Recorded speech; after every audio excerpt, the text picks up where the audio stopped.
What's up everyone, how are you all? Today we are back with another blazing Naruto story. What if Naruto has a vibranium arm? If you enjoy then please like, share and do comments. And also check the description to original creator of this beautiful creation. How could this have happened to them, again?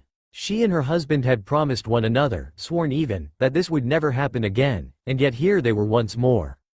Push, Mrs. Rogers. Push. Sarah Rogers, born 1885. Glared bloody daggers at the nurse who had deigned to open her mouth and remind her to do something she already knew she had to do.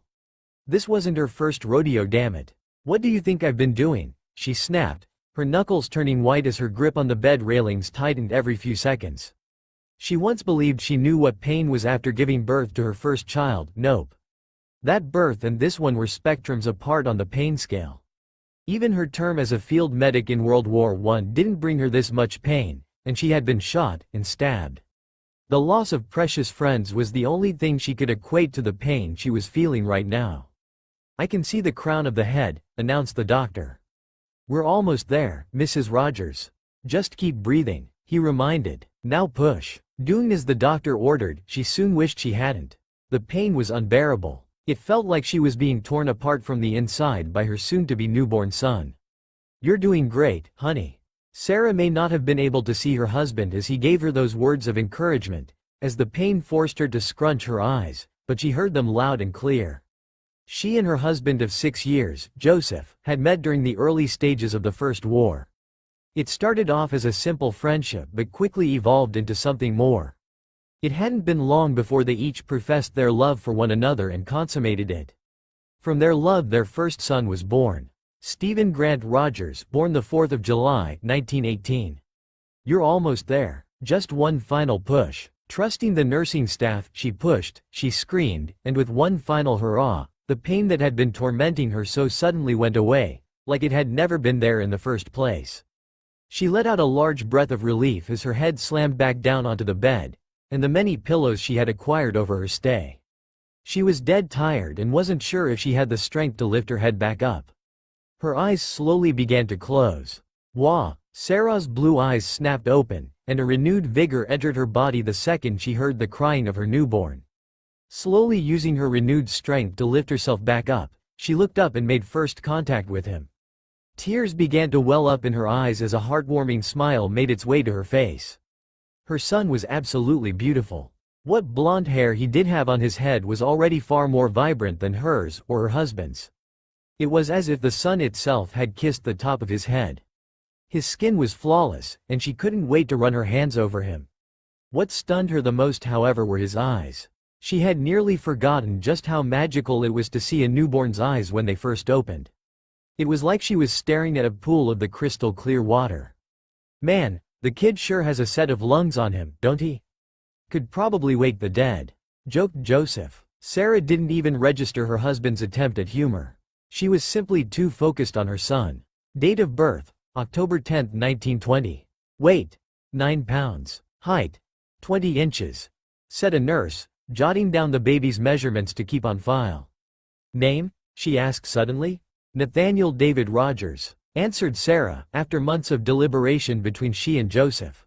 Is it okay to let my other son in now? She asked, cooing at Nathan. The nurse nodded. Sure thing, though we can't have him stay in the room for too long. Sarah nodded, as she knew of the precautions that needed to be taken with a newborn. Thank you. The two parents watched the nurse walk out and soon returned their attention back towards Nathan. He sure is something, ain't he? Joseph said, smiling softly as he watched his newborn son nuzzle closer to his wife's bosom. Sarah agreed, smiling at Nathan. He's beautiful, she said. She knew she was being repetitive here, but it was true. Her son was beautiful. The two parents soon saw another mop of blonde hair enter the room and run over to them. Joseph picked up his firstborn so he could get a better view. He's beautiful, isn't he, Steve? The little boy nodded. He sure is, Mama. What's his name? Nathan. Hi, Nathan. Steve greeted the newborn enthusiastically. My name is Steve, I'm gonna be your big brother. Both parents smiled lovingly at their two boys. Stephen. The slightly older boy heard his name and looked at his mother. I want you and Nathan to always watch out for one another. She said, I know there will be times when things get rough between you two, But don't let something break the bond you two now share. The bond between siblings, especially brothers, is unbreakable," added Joseph. Steve looked at his parents, not really understanding what they meant, but nodded nonetheless. The two adults just smiled at him, clearly seeing their oldest didn't understand. "You'll understand what we mean when you're older, kiddo." Unbeknownst to the Rogers family and the medical staff, an apparition began to form on the opposite side of the hospital bed, and its stare was intently focused on the newborn. The apparition began to lean in closer until it was but a few inches away from Nathan's face. "Soon you will be mine, Uzumaki Naruto." The entire family of blondes felt a cold shiver run up their spines as they looked around for the source of the chill. Their investigation was over before it began as Nathan began to cry. There, hushed Sarah softly. "It's all right, Nathan. As long as your family's here, nothing will ever hurt you." "Sing for him, Mama." "That's a great idea, Steve," she said, and cleared her throat. "Hush, little baby, don't say a word. Mama's gonna buy you a mockingbird, and if that mockingbird don't sing, Mama's gonna buy you a diamond ring." Her soothing voice faded out as Nathan slowly stopped crying and drifted off to sleep. 22 years later, April 9, 1942. "Steve is gonna kill me." Nathan was pushing his body as hard as he could, panting hard as he ran towards his final destination. I think I'm gonna puke." Somehow managing to hold down the contents from rushing back out from his stomach, the blonde was inching closer to his location.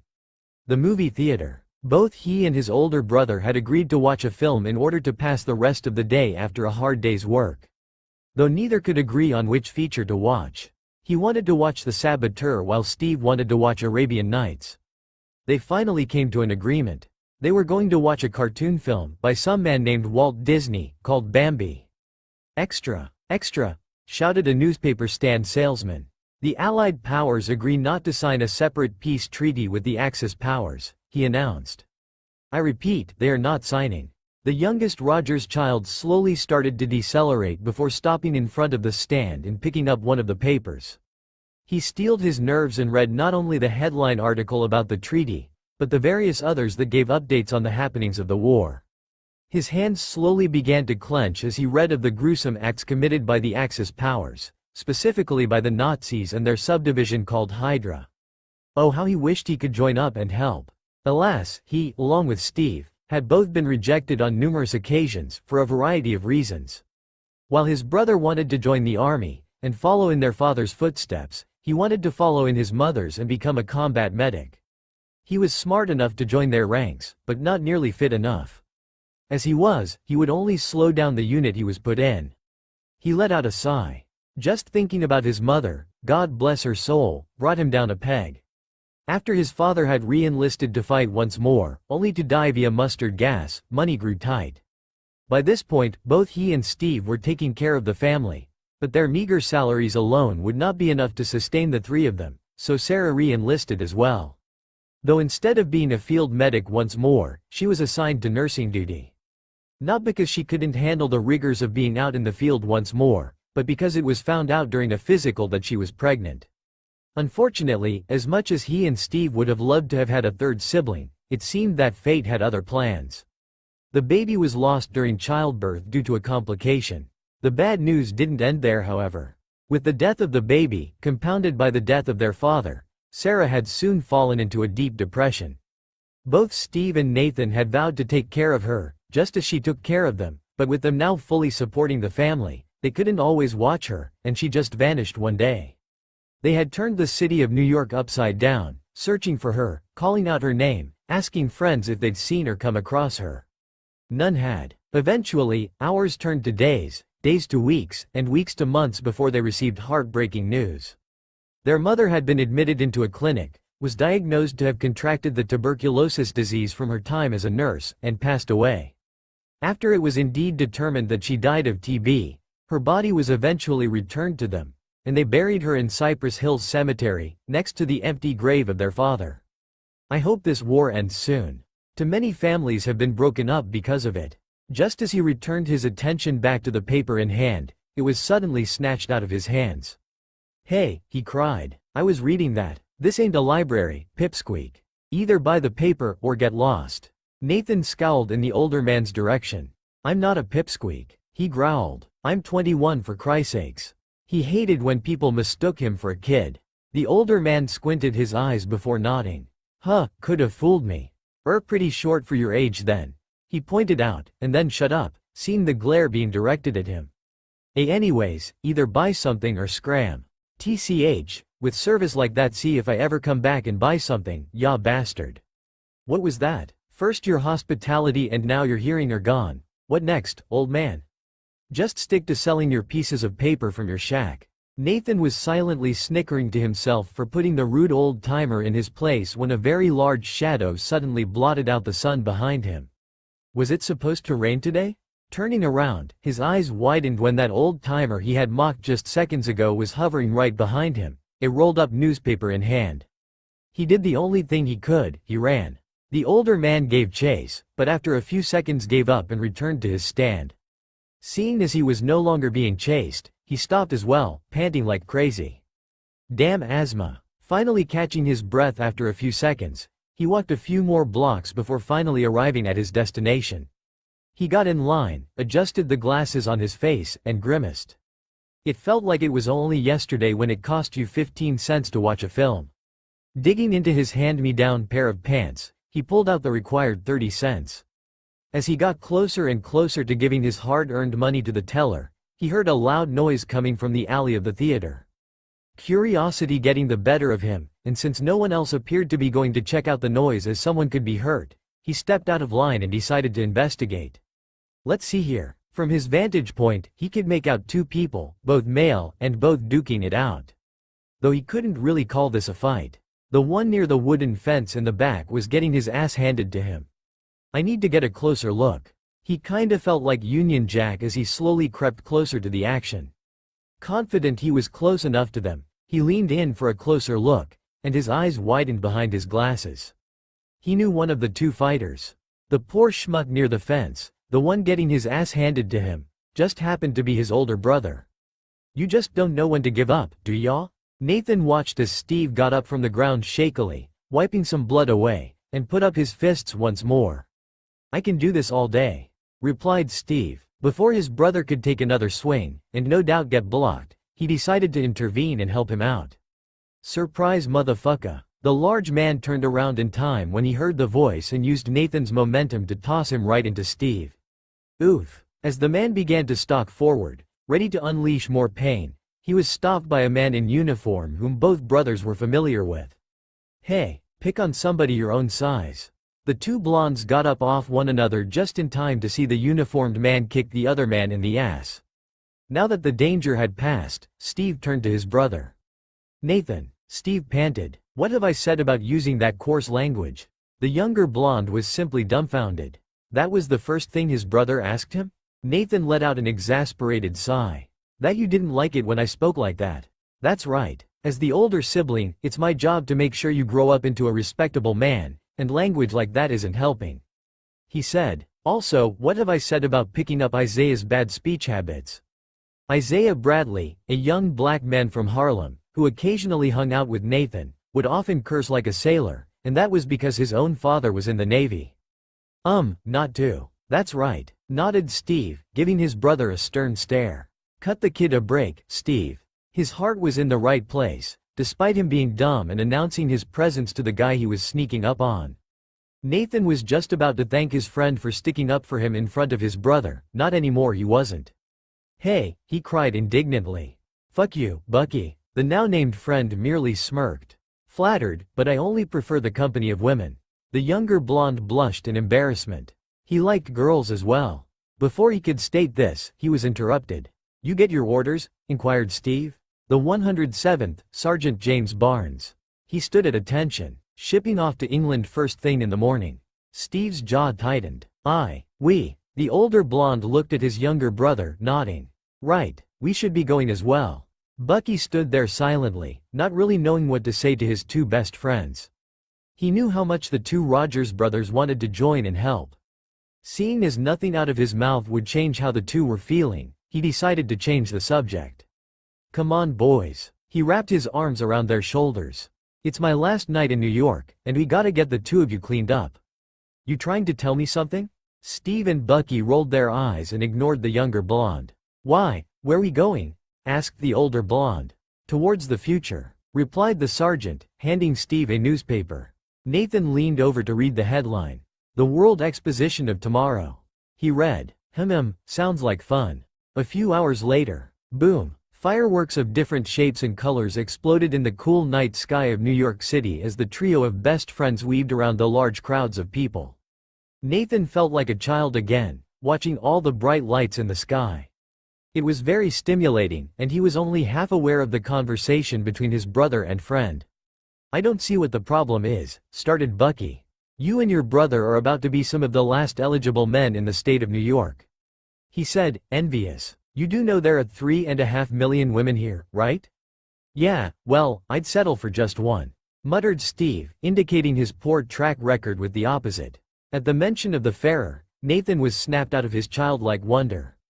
"You guys talking about women?"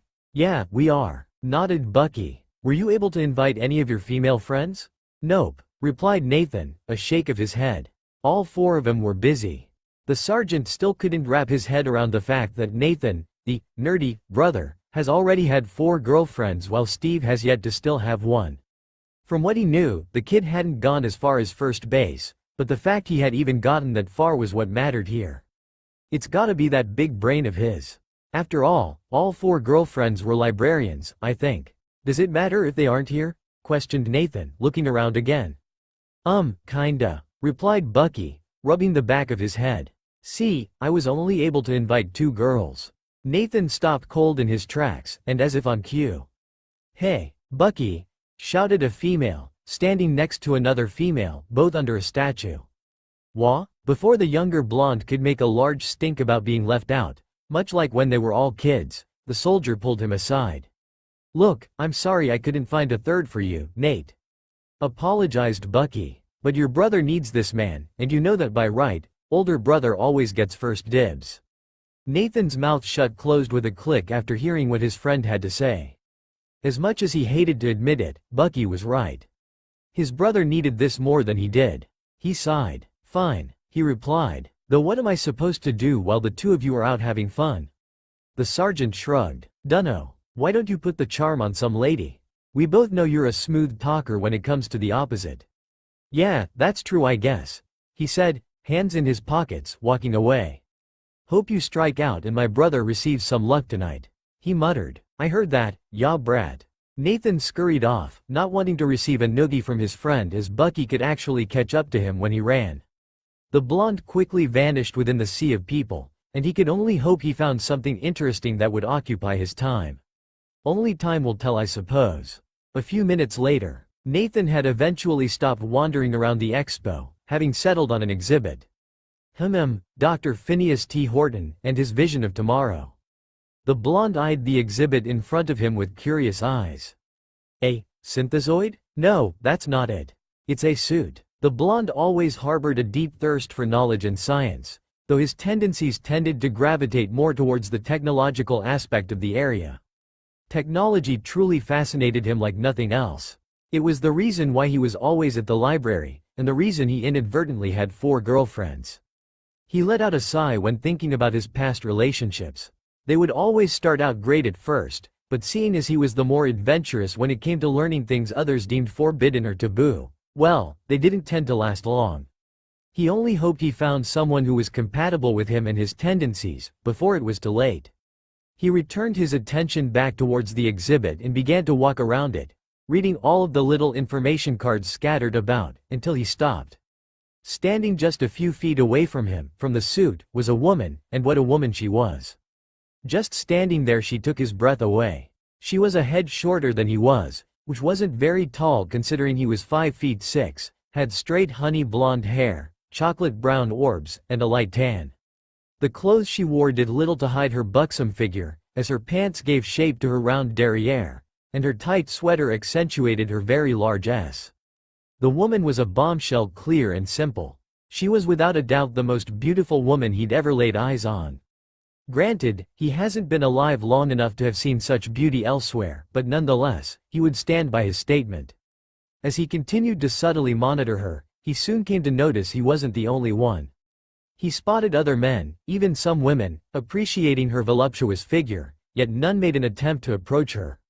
Two reasons came to mind. One, either she was here with someone and was waiting, or two, the others checking her out were simply intimidated by her beauty. Taking a deep breath, he decided to try his luck. What's the worst that would happen? She says no. He walked over to her and stopped right beside her as she continued to look at the suit.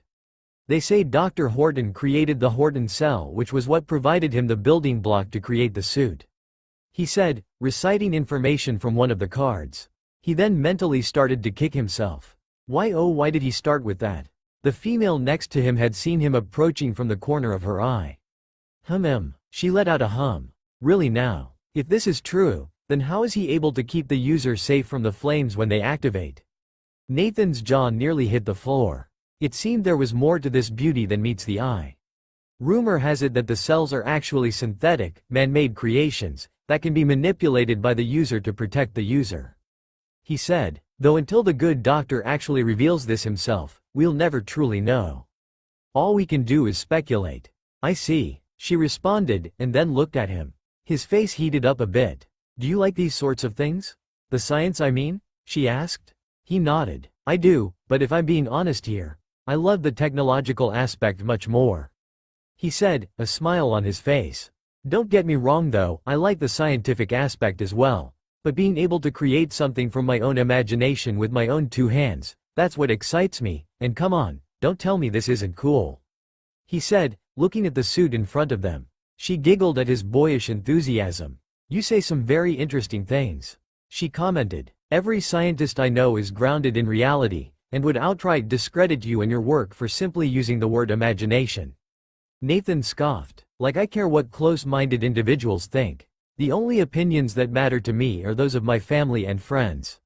He stated, besides, I like using my imagination. After all, it's those of us who imagine that innovate, and it's innovation that changes the world. The blonde female smiled to herself when hearing that. I couldn't agree with you more. Really? His voice spiked a bit. I mean, really? She couldn't stop herself from laughing at his high-pitched voice, and tried covering it up by placing her hand over her mouth. Meanwhile, Nathan covered his embarrassed face with his. Yep, she answered, after calming down. I'm a scientist myself, and if I didn't think outside of the box, and often, I wouldn't be where I am today. Nathan couldn't believe his luck. To find such an interesting person at the expo, what were the odds? I apologize. I should have asked for your name first. He said, apologizing. My name is Nathan Rogers, a pleasure. He introduced. She waved off the apology. It's fine. You being such an interesting and funny guy more than makes up for that. She said, my name is Tsunade Senju. Now that made the blonde male pause for a moment. She took notice of this. My name, this bothers you? He quickly shook his head. No, he replied. It just caught me off guard is all. You don't look so, you know. Japanese. Yeah, blame genetics for that one. She shrugged. My father was American and my mother Japanese. I see. He paused for a moment. I know I don't have to say this since I said I had no problem with it, but I just want you to know that your name and lineage don't matter to me. You're still beautiful in my eyes. The smile on Tsunade's face grew positively larger when she heard him say this. I'm glad to hear that from you. I really would have hated to kick you in the balls had you tried anything. She said, thinking about the other times when her name became an issue. Like the fools who tried something when I first defected to this country. After hearing that, Nathan couldn't stop his own smile from forming. Not only was she smart, she was tough as nails as well. She was definitely a keeper. Want to keep looking around with me? He asked, holding out his arm.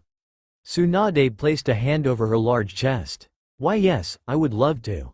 Nathan and Tsunade had seen much of what the expo had to offer, but it paled in comparison to the animated conversations the two blondes had as they walked around, enjoying each other's company.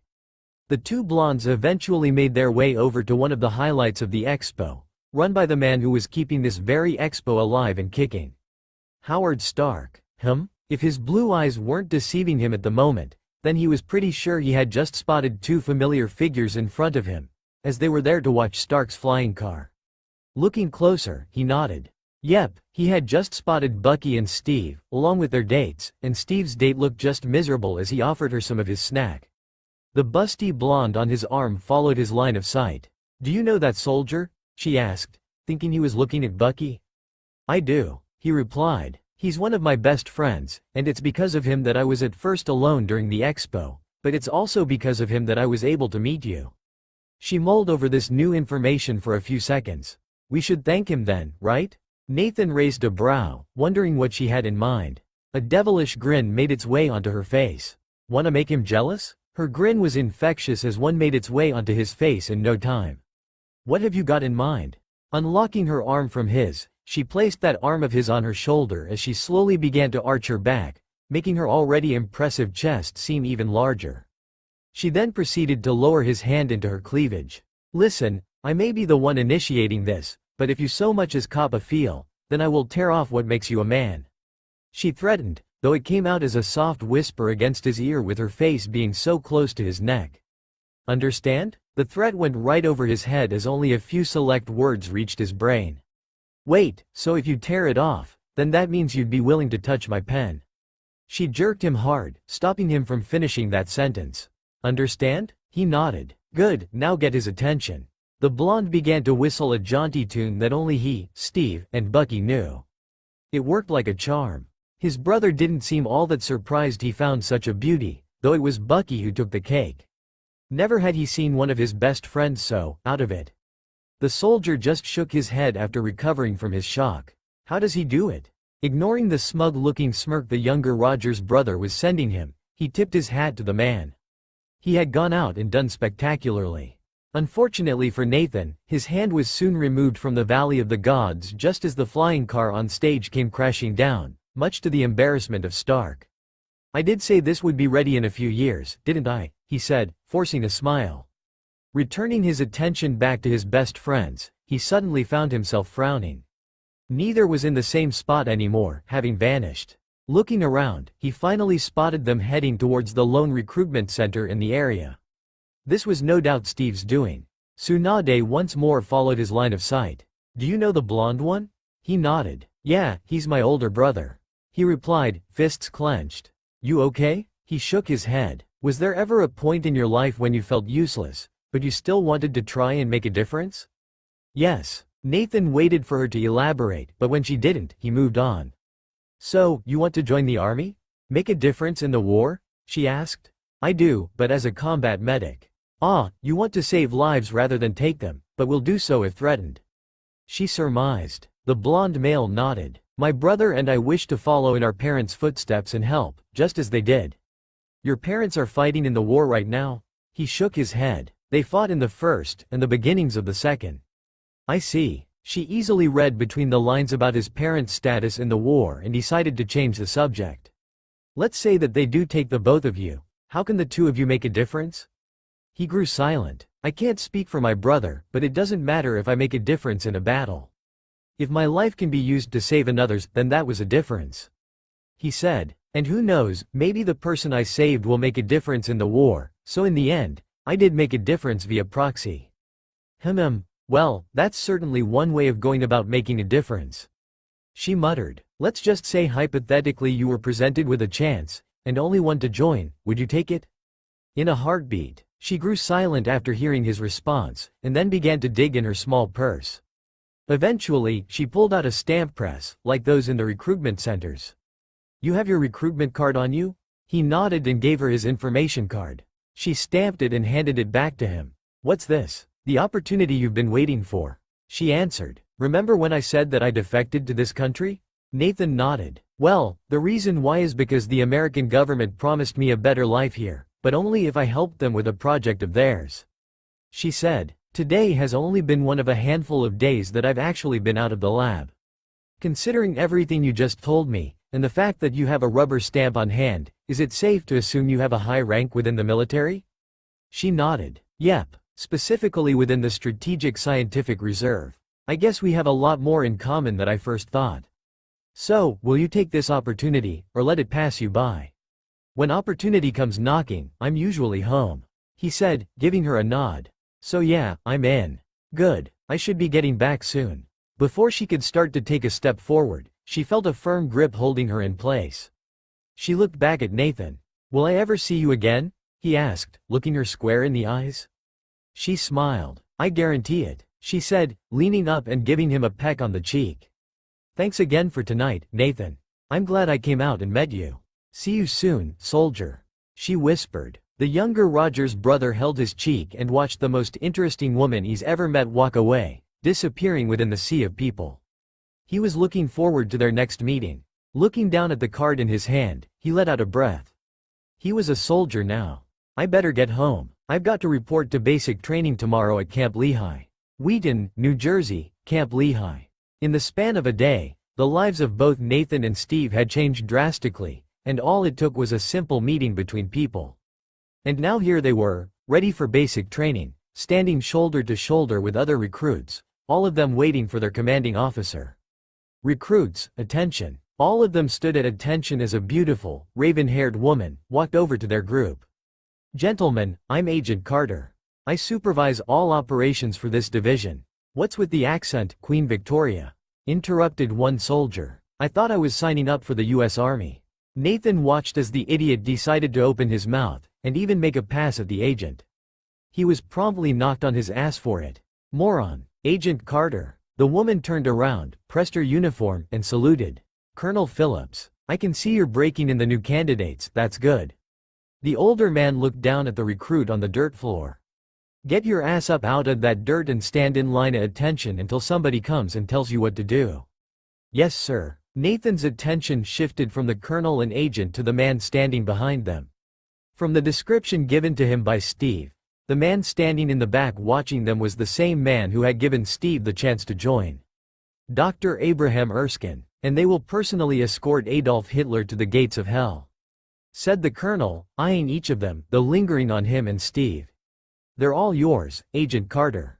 Right. All right, ladies, let's get started. She began to round them up, starting them off with some warm-up exercises. 14 months later. Brooklyn, New York, June 22, 1943. I can't believe it's been over a year already, thought Nathan. It only felt like it was yesterday that we were in basic training. Both brothers were being transported back into familiar territory after the two had been selected for some government project. They had each been informed of said project towards the end of last year and were given the chance of backing out if they so wished. Neither had, especially not after being told by those who had chosen them why exactly they had been chosen for. I know this neighborhood, muttered Steve from the back seat of the car. Nathan nodded, having recognized it as well. I got beaten up in that alley, in that parking lot, and behind that diner. The younger Roger's brother, who was sitting up front, withheld a groan as he really wished his brother didn't bring up past beatings, with Agent Carter in the car with them no less, and next to Steve. It was clear to him that his older brother had a crush on the British woman, and it was also clear to see that she was somewhat fond of him as well. The only thing stopping his brother from making a move was a severe lack of confidence. Did you have something against running away? She asked, speaking for the first time. Steve shook his head. No, but you start running and they'll never let you stop. Nathan nodded, agreeing with his brother on that one. You stand up, you push back, said the older blonde. Can't say no forever, right? I know a little of what that's like actually, she admitted, to have every door shut in your face. Steve gained a contemplative look. I mean I just don't know why you'd ever want to join up since you're a beautiful dame. This time, Nathan did not withhold his groan. I mean woman, agent. Realizing his error, Steve quickly tried to fix it. Not a dame, I mean, you are beautiful. You have no idea how to talk to a woman, do you? Nathan snorted, understatement much. Steve sent his younger brother a glare to remain quiet. I think this is the longest conversation I've had with one, he answered honestly. Women aren't exactly lining up to dance with a guy they might step on. Agent Carter raised a delicate eyebrow. Surely you must have danced? Well, asking a woman to dance always seemed so terrifying, and with the past few years, it just didn't seem to matter all that much anymore. He said, figured I'd wait. For what? The right partner. The youngest passenger in the car smiled. That was a good line his brother had just used, and judging by the smile on Agent Carter's face, she felt the same as well. Before he could offer his own input on the subject, the car began to decelerate and began moving towards the curb. They eventually came to a stop, and the British woman was the first out, beckoning them to follow her. This way please. The two brothers got out of the vehicle and followed after her as they all entered an antique store. They were greeted by a sweet-looking little old lady behind the counter. "Wonderful weather this morning, isn't it?" asked the old lady. Peggy, Agent Carter's first name, nodded. "Yes, but I always carry an umbrella."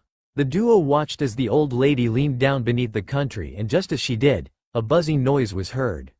Not having time to wonder what was going on, they were beckoned to follow once more. This time they were led to the back of the shop. Once they were in back, all of them stood in front of a large bookcase. A few awkward seconds passed between the trio when all of a sudden a rumbling was heard, and before their very eyes the large bookcase was splitting in half, revealing a secret entrance. Once it was fully opened, both young men immediately took notice of all the military personnel stationed down the long hallway. They followed their guide in, and it hadn't been long before she stopped once more, and this time she was looking at the youngest blonde. "Nathan." "Yes? Your operating room is down that hallway," she said, pointing to the eastern hallway. "Wait, you mean we're being split up?" "Yes." She nodded. "You see, the machines being used for this project drain an enormous amount of power, and holding both experiments in the same wood could prove disastrous to everyone in the room." She explained. "This is why you're being separated. Your own room will not siphon off power from this same place as Steve's room, but from 9 generators that we specifically acquired for this very moment." Nathan couldn't really do anything but sigh. He already agreed to it after all. "Fine." He then looked at his brother. "Guess I'll see you later then." The two shared an embrace. "Don't worry, Nathan. We'll see each other once the experiment is over," reassured Steve. The younger blonde could only nod. He separated from his brother and bid the two farewell. Nathan was simply in awe the moment he had stepped into his own operating room. Never had he been surrounded by this much hardware. All of the gadgets and gizmos were flickering on and off. As he kept looking around, he finally spotted something he liked even more than technology. Walking past the 2 armed MPs upstairs with him, he walked downstairs and simply drank in the form of the beauty in front of him. Even in a lab coat she was still stunning. "My eyes are up here, soldier," said Tsunade, lifting up his chin. "Hey, sorry." She rolled her eyes. "So, you ready?" "As I'll ever be." The blonde beauty nodded. "Right. Okay, take off your shirt and tie," she ordered. Doing as told, he revealed his extremely thin frame for those in the operating room to see. He then proceeded to climb into the machine before him. "Hey," he called Tsunade, grabbing her attention. "Since you got to see me without my shirt, I think it's only fair you reciprocate," he said, grinning cheekily. The busty blonde rolled her eyes but had a small smile on her face. She leaned in. "Tell you what, if you survive, then maybe, just maybe, I'll take off more than my shirt for you, and only you," she whispered seductively. The blonde male's heart rate suddenly increased. "Doctor," the patient's heart rate suddenly spiked. "Ignore it," said Tsunade. "Just preliminary jitters is all." "Can't wait," he said, too excited to care about the ominous tone she used. "So, what kind of drugs are you pumping into me?" "I won't go into specifics, but 2. She answered. "The first is the creation of Dr. Erskine. The second is an original that I created using my medical prowess, and it's what got me out of Japan. I call it the Infinity Formula." Infinity Formula. Nathan sounded it out. "What's it do?" he asked, more interested in her work than the other man's. "In layman's terms, it slows down the aging process by creating new cells in the body every time others die," she explained, "though I do want you to be careful. This formula doesn't make you immortal or anything. A stray bullet to the head can still kill you." "Thanks for caring." He smiled at her. "By the way, is Steve receiving this formula as well?" Tsunade shook her head. "Negative. Unlike Dr. Erskine, I could only create enough for one, and mine isn't as sure of a thing as his is anyways," she said, thinking of the leader of Hydra that Erskine told her about. "If my formula doesn't work, then we'd have only lost 1 subject instead of 2, and then I'll probably be shipped back to Japan for failing, maybe." "They shouldn't do that. It's not right." "Agreed, but we're at war, and all that matters right now is results," she said. "So, are you feeling lucky?" she asked, twirling a vial between her fingers. "Yep. After all, I do have Lady Luck standing right next to me," he replied, earning him a small kiss for his sweet words. If this works, I mean on me, then are you going to take the formula as well?" The blonde female looked at him confusingly. Nathan let out a small sigh. I don't want to walk this earth alone, ya know. He mumbled, a bit of red dusting his cheeks as he looked away from her. The Japanese beauty opened her mouth to say something and abruptly closed it. What could she say to something like that? She looked down at him with caring eyes as she ran her hand through his hair. You really are a smooth talker, aren't you? Nathan smiled, thinking he was about to get another kiss on the cheek, but instead felt his chest tighten. Looking down, he saw the straps across his chest. Are we ready to proceed? Tsunade asked of her assistants. Yes, ma'am. We've injected the penicillin and all machines are 100% ready to go on your mark. Tsunade nodded. Good, then let's get this underway. I'm sure Erskine and his staff are already getting started. Jumping down from the platform supporting the machine, Tsunade moved over to a small console that had several levers on it. Moving the first, the machine Nathan was strapped into began to move before closing up from the front. The second lever was pulled and tiny needles suddenly pierced Nathan's skin. Each one injecting various amounts of the two formulas. First serum applied successfully, announced the lead assistant. Second formula also applied successfully. The busty blonde nodded. Apply the Vita rays, she ordered. The lead assistant nodded and began to turn a wheel next to her, slowly applying the rays. 20%, she announced. 40%. Everyone had to turn away from the small window on the machine as the light coming from the inside was simply too bright for their eyes to handle. They put on goggles. 60%, 80%. The half-American half-Japanese woman heard the screams coming from inside the machine, as she was sure the others did as well, and she pointedly ignored them. She hated hearing Nathan in pain, but this needed to be done. She needed to succeed. Her eyes narrowed when she noticed all of the lights flicker in the room and suspected it was the other operating room. 100%. As if on cue, their own room did a repeat of just a few seconds ago, but it was much worse than a simple flicker of the lights. Multiple generators blew out, causing a small fire within the lab. Get that fire out, she barked, and open up that hatch. At her order, the assistants got in gear and began to put out the fire while the hatch on the machine was beginning to open up.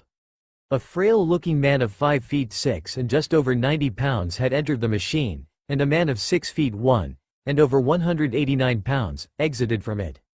The blonde hair atop his head that was combed neatly was now untamed and spiky, with the most prominent being the two bangs framing his strong facial structure. His physique was beyond that of what the best Olympic athletes could ever hope to attain. Nathan was let out of his straps and he stumbled forward, obviously not used to all the extra weight and height now a part of his body, and landed right into the open arms of Tsunade. You know, you're lucky that I like you, she suddenly said. Anyone else who would have used my ass as landing pads would have gotten their ass kicked.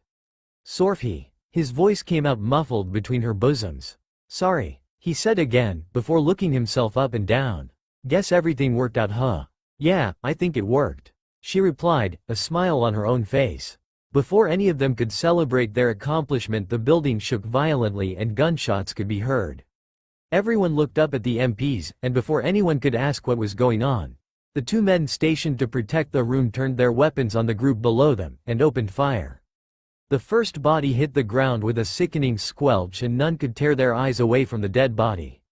That was when Nathan suddenly felt himself being pushed backwards with a surprising amount of force by Tsunade, right back into the machine. Realizing what she was doing, he tried to get out of the machine, so he could help everyone, but his new body wasn't listening to him. He was trapped in the machine as the hail of bullets continued. Tsunade. Nathan began to bang on the door hatch, trying to get out. That was when he noticed the small dent he had just made. Underestimating his own strength, he began to punch at the door more frequently, but that was when he heard the shooting stop. His heart sunk. When the shooting stopped, that only meant one thing. His blows came faster and harder, and it wasn't long before the hatch decided it had had enough and he spiraled out face first, and into a pool of blood on the floor. The entire floor was covered in red, along with the bodies of all those who were present just seconds ago. Looking around, he finally spotted the one he was searching for, and her chest was still rising. He could still save her. Rushing to her side, he gently picked up her head, looking at her blood-stained face. It's going to be okay, Tsunade, he reassured. I'll get one of the doctors from the other room to help you. She placed a finger on his mouth, silencing him. Not enough time, she said, though it came out as nothing more than a weak whisper.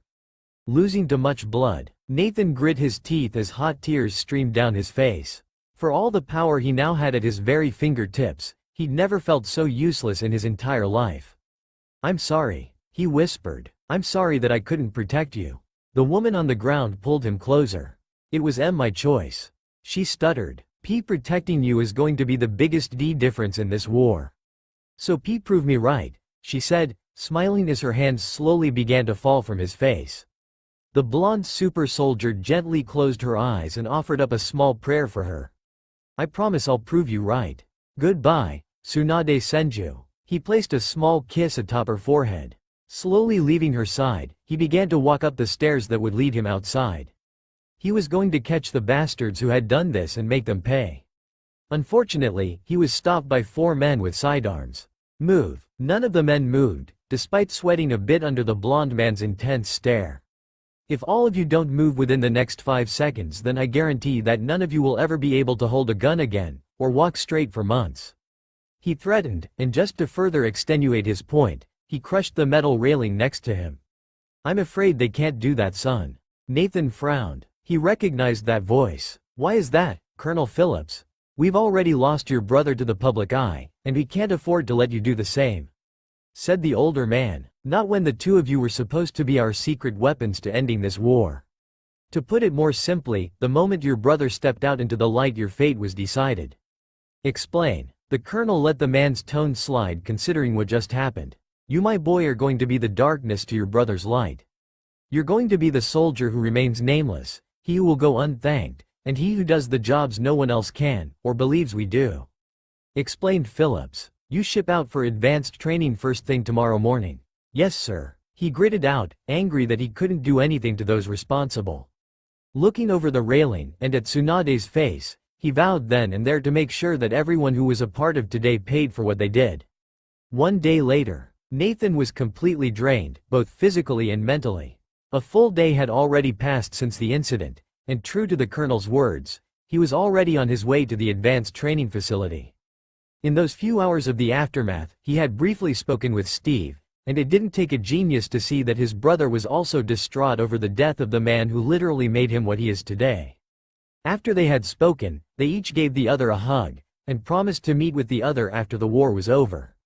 He didn't know where Steve was going, or what the colonel had in store for him. He just hoped that both he and Steve lived up to the expectations both deceased scientists had of them. "Are we there yet?" He'd been riding in the back of a black car for what felt like hours now, and he wanted off so he could begin his training. Sitting in the back of a car with his thoughts wasn't doing him any good right now. He needed something to occupy his mind from thinking of the past. The driver didn't answer, though he did feel the car starting to slow down before it stopped in front of a random, nondescript building. This has to be the place. There was nothing around it, which made it the perfect place to hold secret training facilities. "I'll radio in to see if they're ready to receive you." "Wait 1 moment please." Shrugging, he stepped out of the car and began to stretch his stiff body. "They're ready, go on in." Nathan nodded and walked towards the building, quickly making it to the entrance. He stepped in and was immediately greeted by a very beautiful woman. "Hello," he greeted. She gave him a nod. "Hello. My name is Adriana Soria, ex-Marine, and your new instructor." I know who you are." She interrupted. "I've been briefed by my superior on your special status." Not really knowing how to respond to that, he moved on. "Right. Well, what am I going to be learning here?" "A little bit of everything, but mostly unconventional warfare," she answered. "Welcome to the United States Special Forces program, Mr. Rogers." Nathan inhaled a deep breath, and then exhaled. He was currently sitting in the middle of a vacant room, mentally preparing himself for what was to come. Everything he had done and gone through was for today. It had been a long and grueling process for the other super soldier, but the training he had endured up to this point was near completion. Yes, after nearly an entire year now, he would soon be joining the war. All that remained between him and his goal was one final test. His instructor, or as he would so aptly call her when she was out of earshot, slave driver, Adriana had designed 3 tests for him. All of them based on everything he had learned while there. The first test was a written exam which dealt with hypothetical situations.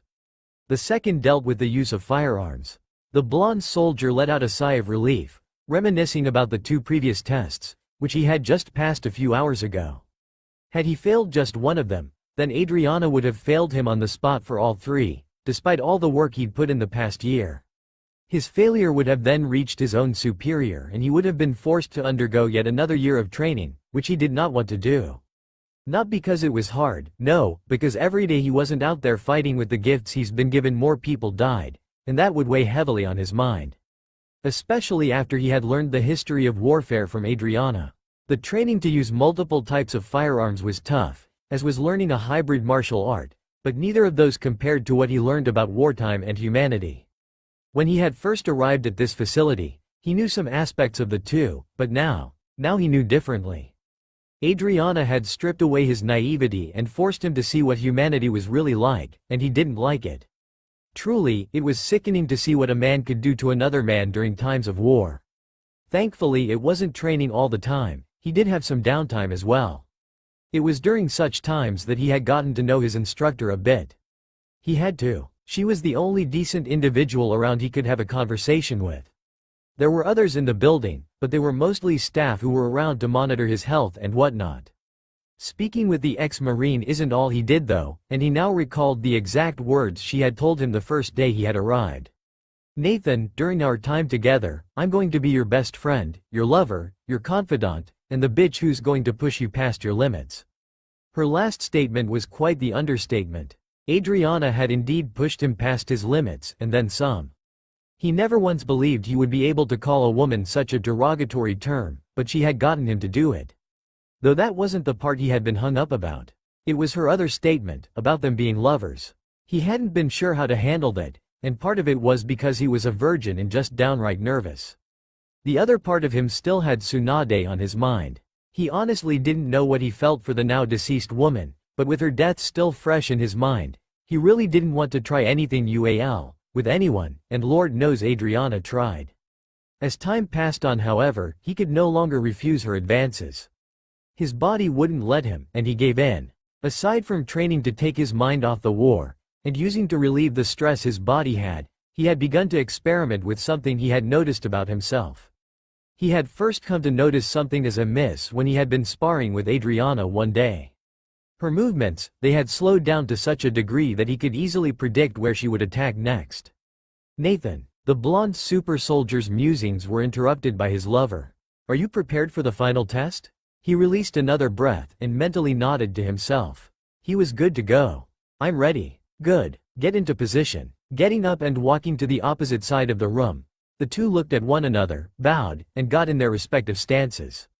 "What are the rules?" "There are no rules in Mortal Kombat, especially during a war," she replied. "If you must know, I'm going to come at you as if you were an enemy from the Axis powers."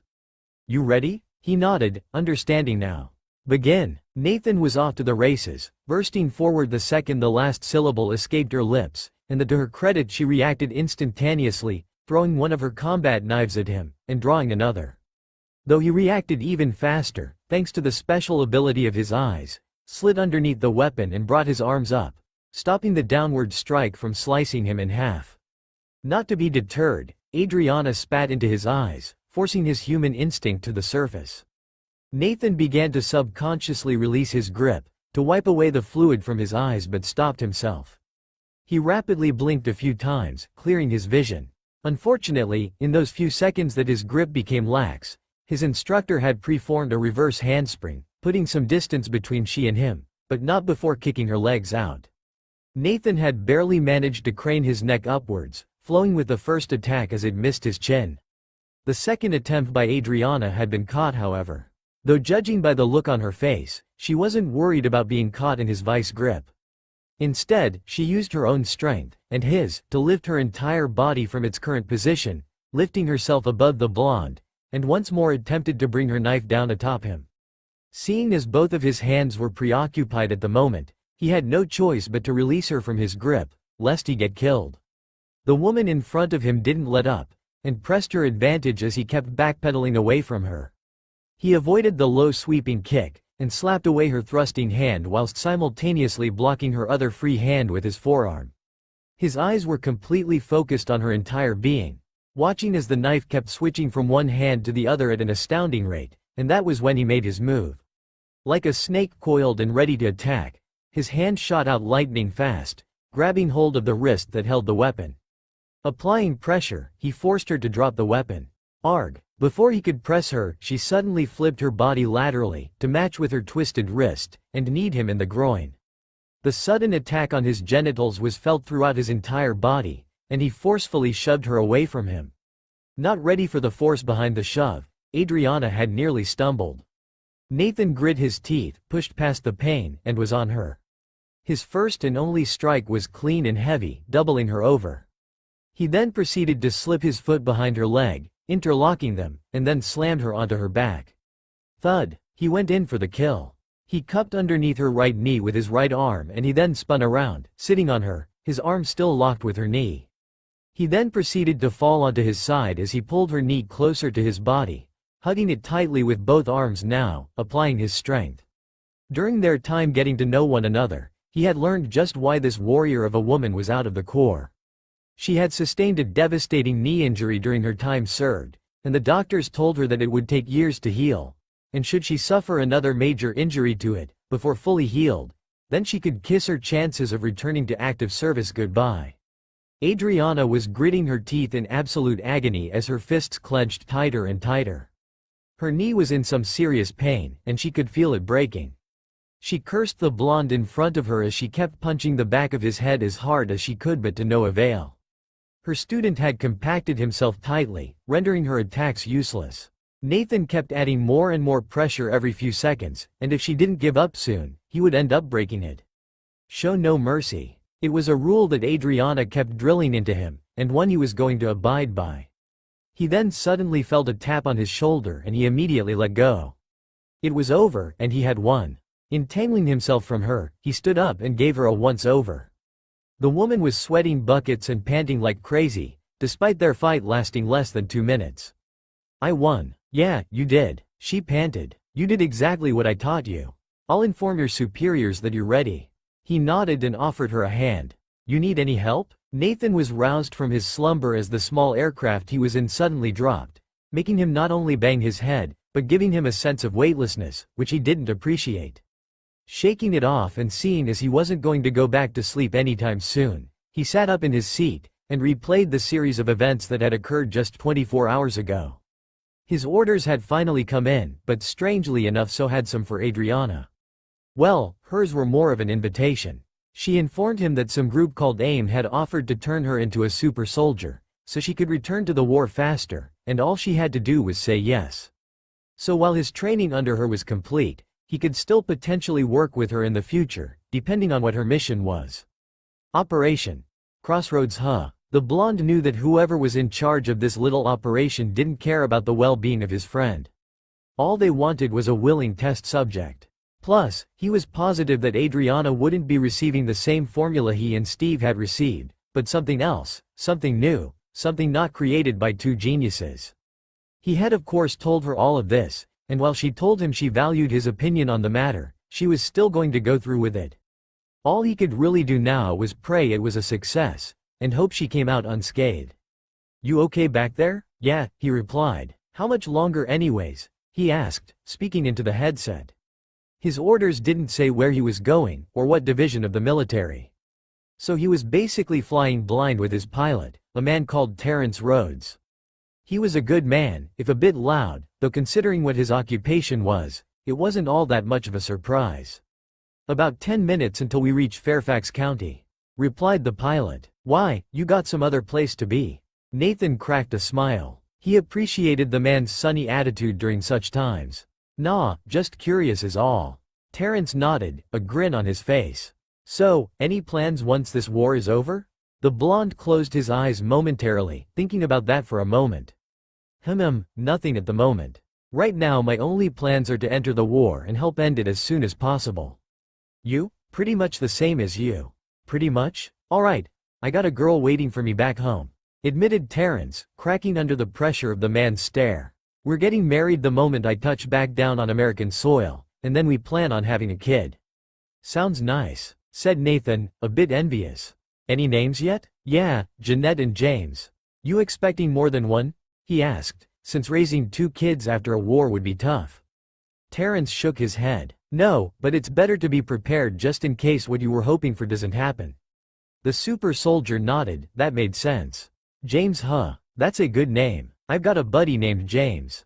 He's fighting as we speak. What rank he hold? Sergeant. How long he been in uniform? It'll be 2 years soon. He about the same age as you? Somewhat. He's a few years older than me, answered Nathan. So with any luck, if you do end up with a boy, he'll turn out just as great as my friend. Let's hope so, friend. Terrence suddenly got quiet and held his headset closer, and nodded. Sit back, buddy. We're gonna be landing soon. I just got confirmation from air control. Nathan nodded and sat back. A few seconds later he felt the descent of the aircraft, and eventually felt the wheels touch the ground before they came to a gradual stop. Welcome to Virginia. A few hours later, the blonde sighed for the umpteenth time today. After landing, he had bid Terrence farewell and had been escorted towards a black vehicle, and then another, and so on and so forth. The latest vehicle has been driving him around aimlessly, trying to disorient his sense of direction. It wasn't working. He knew secrecy was needed when it came to his particular situation, but giving him the run around for the past couple of hours was a bit ridiculous. He only wanted to help here. Even his brother was doing his part. Granted, selling defense bonds on a stage with various beautiful women dancing behind you wasn't fighting on the front lines, but at least it was something that was allowing Steve to help those in the war. Though in his opinion, he should scrap the costume that they dressed him in, especially in those films they had cast him in. Though it did translate well into the comic book they'd made of his brother. Captain America, huh? His thoughts on the nickname his brother had earned, along with his efforts towards helping, were soon interrupted as the car came to a creeping halt. We here? He questioned. We are, sir. Good. Opening the door, he stepped out of the car and began to stretch his body. Using another nifty ability provided by his eyes, he was able to see further than normal, and in the dark. The offices of strategic services. If he recalled, this branch of the military was a small intelligence agency that dealt with espionage. If you will please follow me inside. The director is waiting for you. Nathan nodded and followed his guide inside. Once in, he began to look around as subtly as he could manage, taking in as much as he could. This agency truly lived up to its name, as he had yet to identify anything of significance, anywhere. The director is inside of this room. Does this director of yours have a name? Asked the blonde, because he's yet to hear one. I'm afraid only those who work within the agency are privy to that intel. Secrecy and all. I'm sure you understand. Wait, so you're not even part of the agency? No, sir. Nate opened his mouth to say something but closed it. He was flabbergasted here. Might as well get this over with, and meet the man, woman, or wizard behind the curtain. The room he just entered was near pitch black, and only the single light bulb in the center of the room was providing illumination. Using his eyes once more, he was able to see a man sitting just behind the light, looking at him. At least he thought he was looking at him. The man before him had a mask on. Either the person in front of him knew about his special eyes, or he was just that paranoid. He was thinking it was latter. Have a seat, Mr. Rogers. Nathan nodded and took a seat across the man. I'm going to get straight to the point of why you're here, if that's all right with you. That's fine, but first, your name. The man in the mask hesitated. Jack Fury. Nathan's eyes widened before they narrowed. Prove it. If the man was truly who he said he was, then he was speaking to a living legend here. This was a man who had fought alongside Union Jack in World War I, and against the Red Baron. Not liking the idea of having to prove who he said he was, he still did as asked. The blonde in front of him was pivotal in his plan for ending this war faster.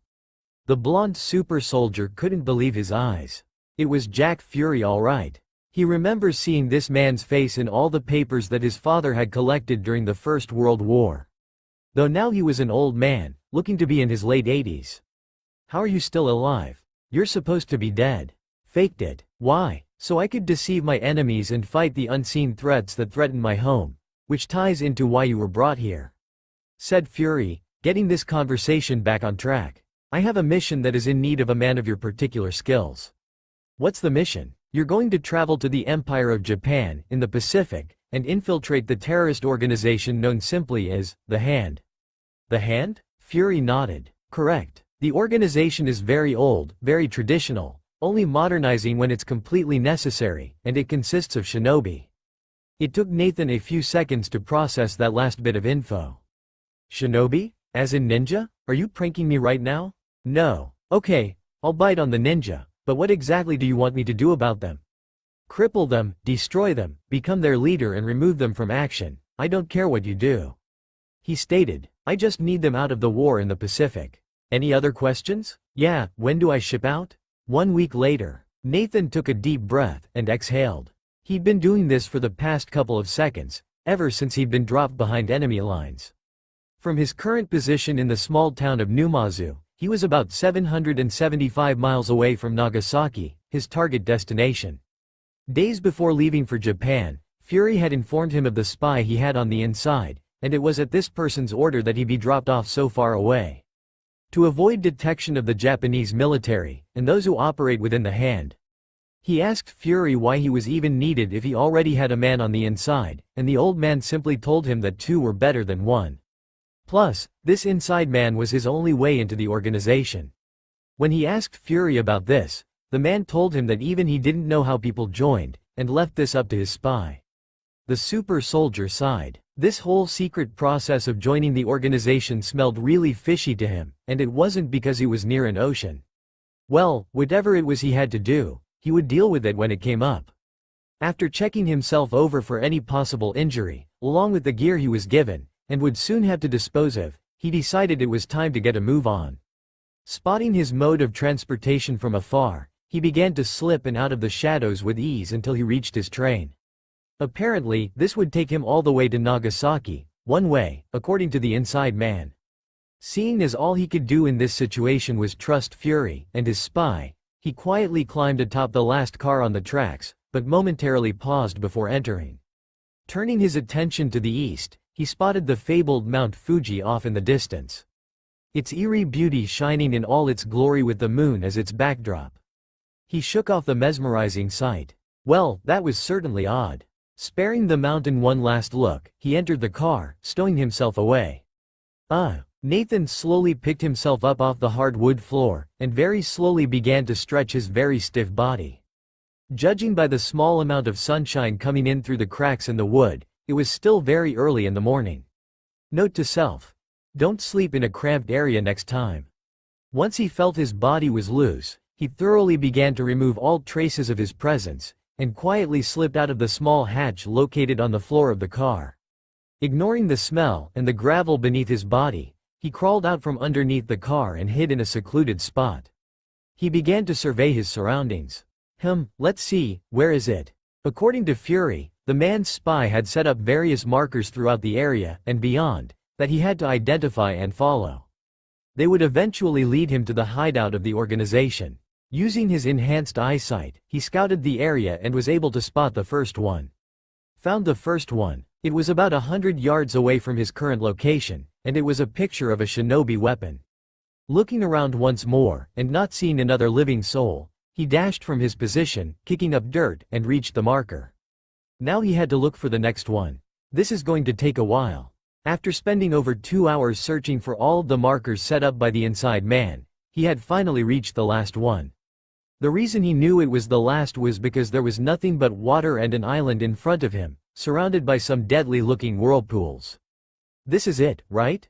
Taking a step forward, as he wanted to see how deep the water was, he suddenly felt himself hit a solid object, but that wasn't right. There wasn't anything in front of him. Sticking his hand out, he ran it over the invisible surface, and sure enough, there it was. I wonder if the hand is responsible for this, he thought, and soon another thought came to him. I wonder. Once he activated his eyes, a whole new scene was in front of him. The wall was clear as day to him now, and where once there stood nothing but ocean in front of him now stood a pathway that led straight to the island in front of him. He suddenly cursed. His eyes spotted a figure approaching from the island, and he had no way of defending himself if this person became hostile as he had discarded all of his weapons and gear before coming here. Unarmed combat it is. The mysterious figure was a few feet away, and he still couldn't make out the person because of the wall in front of him. The wall came down, but so did his guard. He knew there was someone behind the wall, but he would have never expected to see this person. You're supposed to be dead. There in front of him, clear as day, was Tsunade Senju. Hello, Nathan, she greeted, And I can assure you I'm as alive as you are. I am no ghost. Nathan's widened eyes suddenly narrowed in anger. Why? He asked. If you were alive this entire time, then why did you pretend to be dead? Do you have any idea what your death did to me? How I kept blaming myself, believing it was my fault, he shouted in rage. A part of him died that day along with her. The busty blonde remained calm amidst his outburst. I apologize for that, truly I do, but it was a very necessary evil. How? He snarled. How is doing what you put me through a necessary evil? It hardened you, she answered. He refused to admit she was right, and merely stayed silent. A silence fell upon the two of them as neither spoke. Eventually, after a few seconds, Nathan had been able to calm down a bit. He was still very upset about learning the truth, but his rationale kicked in. He had a mission to accomplish. This war was bigger than him and his problems.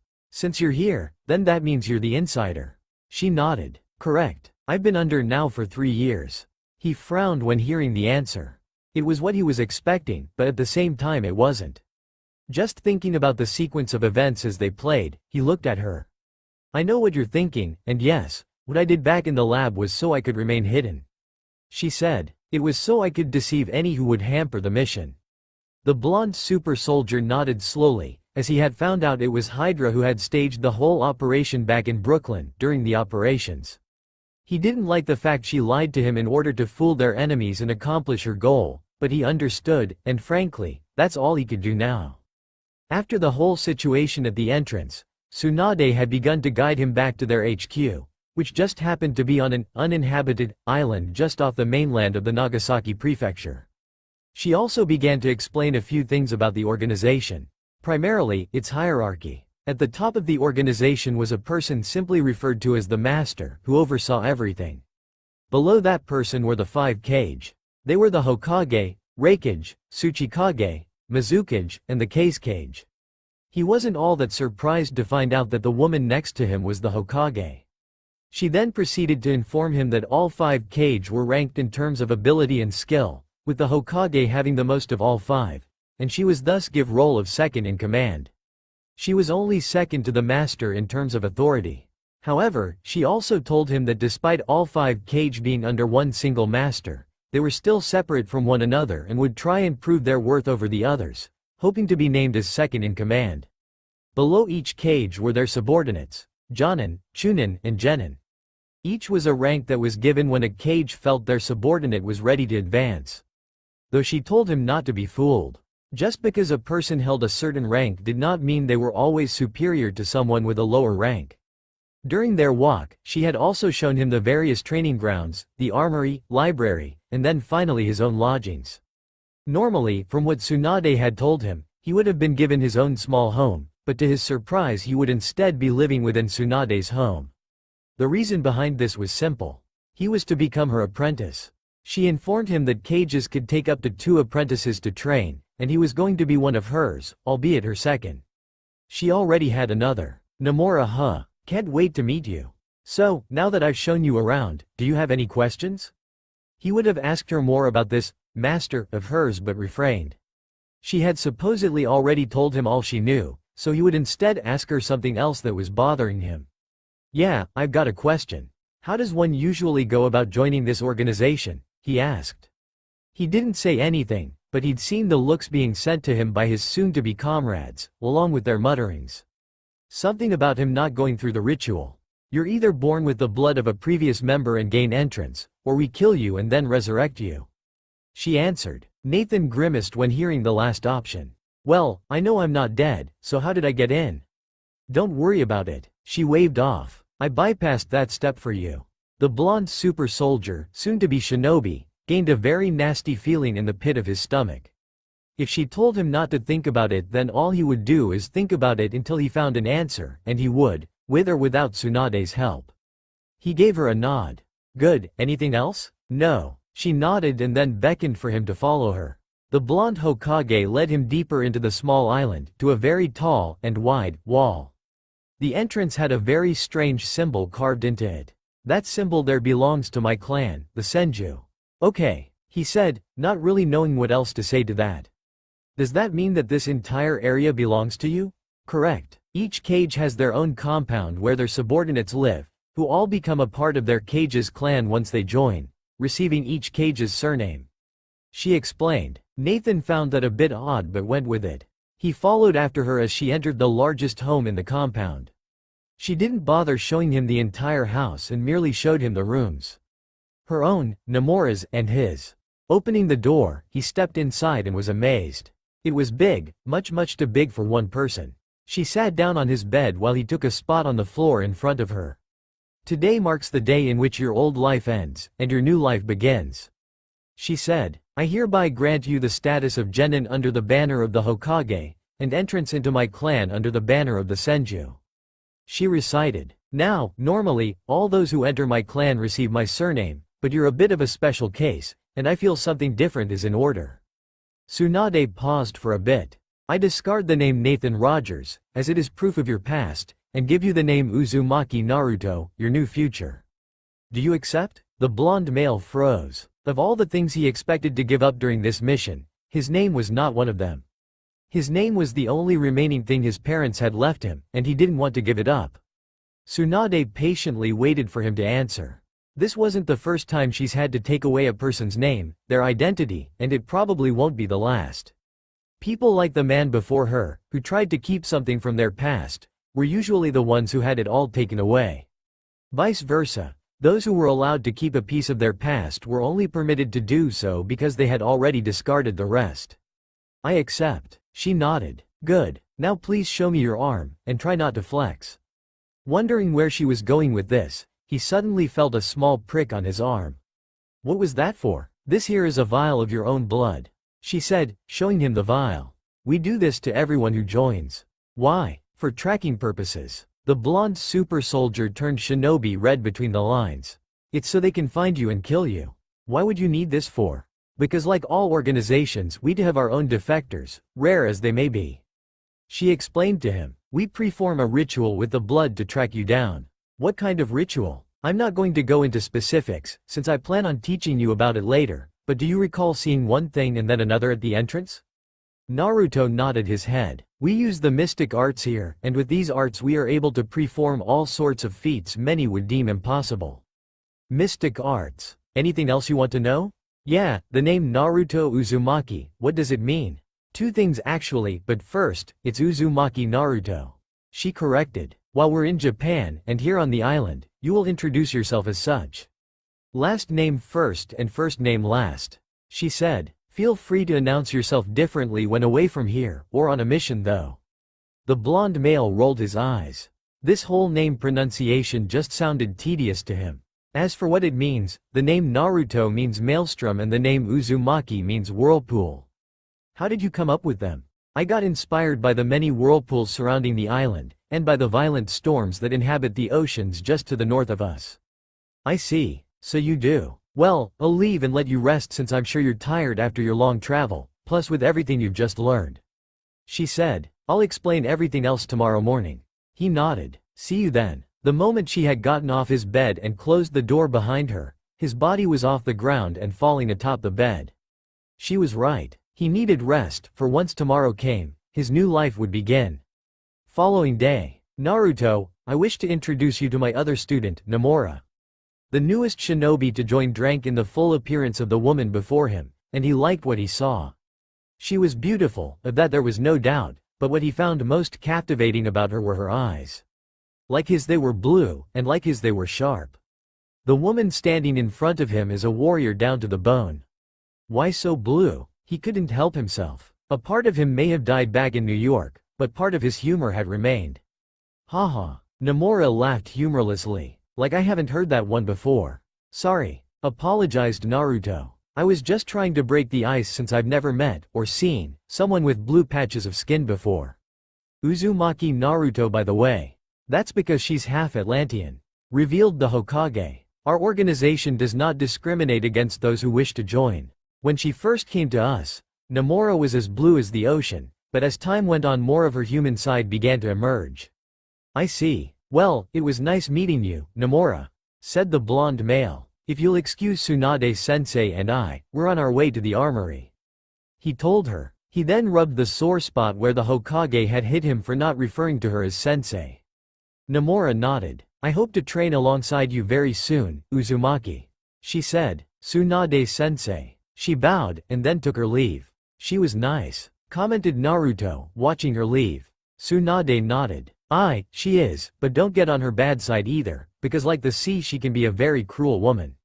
Said the Senju. She, like you, also holds the rank of genin. Though she is by far more experienced than you, and with a few more successful missions she will be promoted to chunin. Well, she sounds like something, but still, I never would have thought Atlantis to be real. He said in wonder. It's as real as the ground you and I walk on. Said the Hokage. From what she's told me of her past life, she comes from a noble house, and is in fact cousin to its current king. Wow, indeed. Silence fell between the two blondes as they continued their walk towards the armory. Naruto tried to take in as much of his surroundings as he could, but his eyes always wandered back to what was in front of him. Despite the resentment he still held onto for what this woman put him through, he was still attracted to her. He could keep telling himself he wasn't, but his body was being far more honest than he was. Though therein lied the question. Was lust all he felt for her, or was it something more? He shook his head. He really needed to sort out these emotions of his before they blew up in his face one day. Here we are. Putting his dilemma to the side for now, he took in the entire room. Weapons of all shapes and sizes adorned the walls of the armory. Though one particular area caught his attention. Why's that section over there blocked off? Tsunade followed his line of sight. What lies behind that cage are weapons that only the cage and I are allowed to use. She said, aside from the fact that they're dangerous, the materials used to create them is very scarce to us, so only we wield them. What materials are you talking about? Vibranium and adamantium. Naruto had never heard of either metal, so they had to be as rare as she said they were. Shifting from the blocked-off area, back to Tsunade, he noticed she was picking out his gear. Normally, from what she had told him, the standard was to wear gi with the color of your cage. Not him. She wanted him to wear something different. The reason for this sudden deviation was because the female in front of him had developed something she wanted tested, and if everything went well, the rest of her clan would soon follow his example. The creation she wanted tested was called Kevlar. Here, try these on, she said, handing him a flak jacket, pants, and a few other items. Right off the bat, he could tell the Kevlar was far heavier than the standard GI, yet at the same time it was still thin, meaning it provided him protection with minimal loss of maneuverability. The pants were made of the stuff as well. Once he slipped the flak jacket on, along with the pants, he put on a pair of black gloves and black combat boots. The last thing he put on was a blank porcelain mask. As he was looking himself over, he suddenly felt a pair of hands roaming over his body, and looked down to see Tsunade adjusting a few things on his person.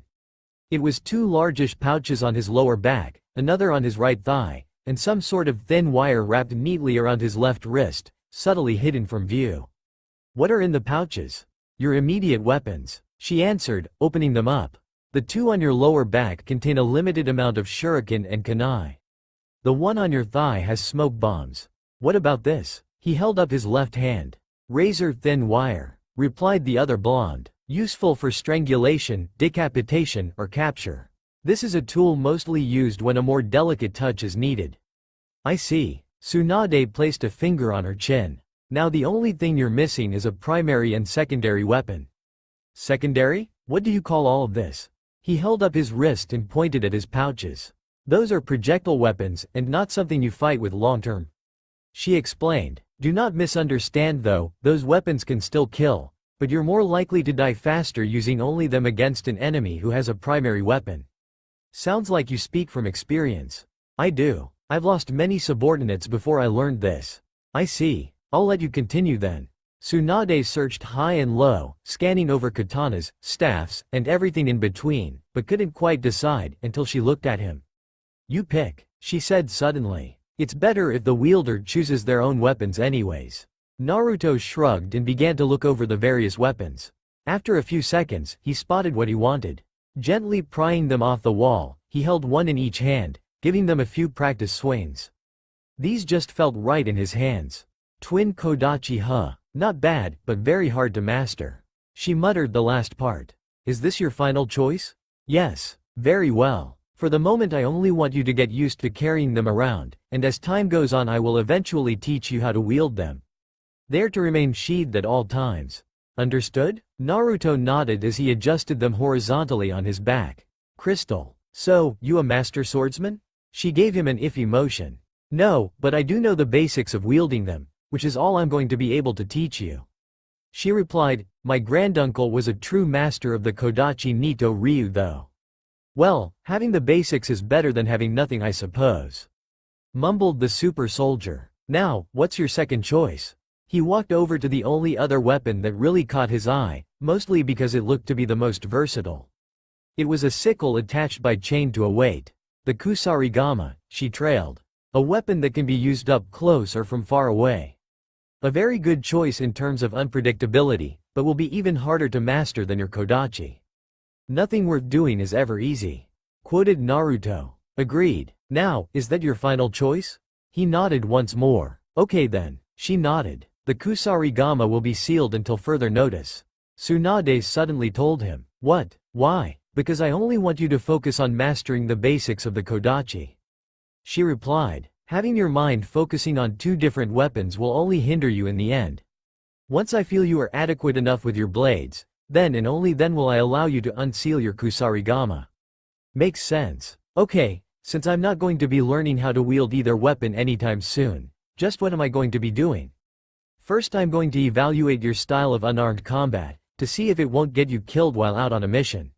She explained. After that, well, we'll take things one step at a time. What happens if you deem my style unsuitable? Then I teach you a style that is. Naruto nodded. Forgetting everything that Adriana taught him would be like a slap to her face, and he had too much respect for that woman to do that to her. He would prove her style worked. Okay, when do we start? Right now. Follow me. The super soldier turned shinobi trailed after the Hokage, ready to begin his life as a member of the Hand. 3 months later. Hamburg, Germany, March 13, 1944. For the past 90 days, Uzumaki Naruto has been stationed within Germany, masquerading around as a man named Alexander Kaufmann, a German man of Nordic lineage. He even allowed Tsunade to cut his hair for this undercover mission. It was now cropped. The whole reason for all of these shadow games was because his organization had received an encrypted message from Hydra, a subsidiary of the Nazis, a few months back. Unfortunately, since the Hand was technologically outdated, no thanks to themselves, they could not decipher it. So, they sent him to retrieve the original message from one of the sources. It still perplexed him how an organization like the Hand was so technologically behind the times yet could still gather intel better than most government organizations. Truly, this group was dangerous. Tsunade drilled into him to always be wary when it came to dealing with Hydra, as that organization made their goals of conquest no secret. So much so that she fully believed they would attack the Hand at some point, either during the war or after it, and this was despite their countries being allies. The encrypted message just served to put those in the Hand on alert. Having been taught how to read body language, to a certain extent anyway, he had seen the reactions of all those present when the message arrived. It was safe to say that the Hand was ready to start a shadow war with Hydra at a moment's notice if they felt threatened. He shook his head. A war within a war. Even more innocents would end up suffering if such a thing were to happen. That's why he was in Nazi Germany, to ensure that didn't happen. After a month of non-stop training, for hours on end, she had sent him out on this mission, as a way to get his feet wet, and to show the others he was ready. He'd infiltrated the city of Hamburg about a month and a half ago and gotten hired by Hermann and Magda Eckert. One was a member of the Nazi Party, the other a high-ranking intelligence officer of Hydra. It wasn't hard getting hired. His rich blonde hair, deep blue eyes, strong facial structure, and lineage all but assured him the job, and it had. To the Nazis, and some extent Hydra, he was the prime example of what they wanted their superior Aryan race to resemble. From the time he'd been hired as their butler, he had gotten to know the man and woman of the house. Hermann is a man who's been with the Nazi Party since 1921, while his wife had been with Hydra since its conception. The only significant difference between the two, that he could see, was their age. The man of the house was in his late 60s, and his wife was in the prime of her life at the ripe old age of 30. It was because of the 30-year age gap between the two that he learned just how little UAL contact the two had with one another, and just how promiscuous Magda truly was. He had secretly caught her in the act of adultery twice with different men. Of course he never intended to mention this to the man of the house. For one, it would undoubtedly hinder the mission, and two, it wasn't any of his business. Though it soon became his business when she approached him one day. She revealed to him that she was primarily responsible for his hire, as he was only hired for his looks and body, as she preferred younger, more virile men. He had denied her at the onset of her advances, which were a ruse on his part, and this only seemed to give the woman more drive. Eventually, after keeping her at arm's length for a week, he had finally given in and slept with her. Even till this moment, Naruto could still hear Tsunade's voice echoing throughout his head, telling him that his appearance was a boon for those in their line of work. His looks would not only allow him to seduce the opposite, but even lay with them. She told him that desire was a very, very strong emotion, and a very powerful weapon if manipulated correctly. Had he still been his old self, before meeting Tsunade or joining the war, then he wouldn't have been able to sleep with Magda. Fortunately, or unfortunately, however one looked at it, he was not the same man anymore. Speaking of the busty blonde, despite not being the same anymore, he still felt he could be honest with himself. At first he wasn't sure what he felt for the woman, whether his attraction was purely or something more. It was only after seeing her take multiple men to her room at night that he now knew. Had he been the same man as before, he may have still tried to be involved with her, but now? No, his heart had been broken once already, he didn't need it being shattered to pieces next. He was still attracted to her, he was still a man after all, but that's as far as it would ever go between them. Those within the organization, who were somewhat familiar with him, had seen his dilemma, and had decided to impart some of their wisdom unto him. An open relationship. Perhaps it was just the way his mind was wired, or the way he was raised, but he didn't find the thought of an individual he was in a serious relationship with sleeping with another man all that appealing. He could understand where they were coming from though. Those in their profession don't tend to live long, and knowing that your significant other was sleeping with another beforehand rather than them lying about it to you later seemed like it would help with avoiding relationship problems. Everything he had been told made sense to him, but it just wasn't for him, not right now anyways. He wasn't looking to start something else so soon after the whole ordeal with Tsunade. Perhaps one day in the future he would try something like what they were telling him about, but not right now. Not when he was close to completing his mission. He had already copied the unencrypted message from Magda's personal files after their last escapade between the sheets. All that remained was for him to make his exit. Is dinner almost ready, Alexander? Inquired Hermann. Nearly, sir. I'm just adding the finishing touches. He replied in fluent German, having studied up on the language during his training with Tsunade.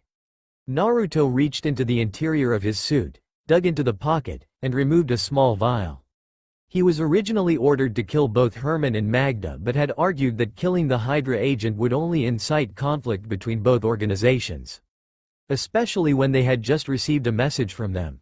Tsunade had agreed with his logic and removed the order on Magda's head, but not on Hermann's. So here he was, sprinkling a few drops of aphrodisiac-laced aconite into his food.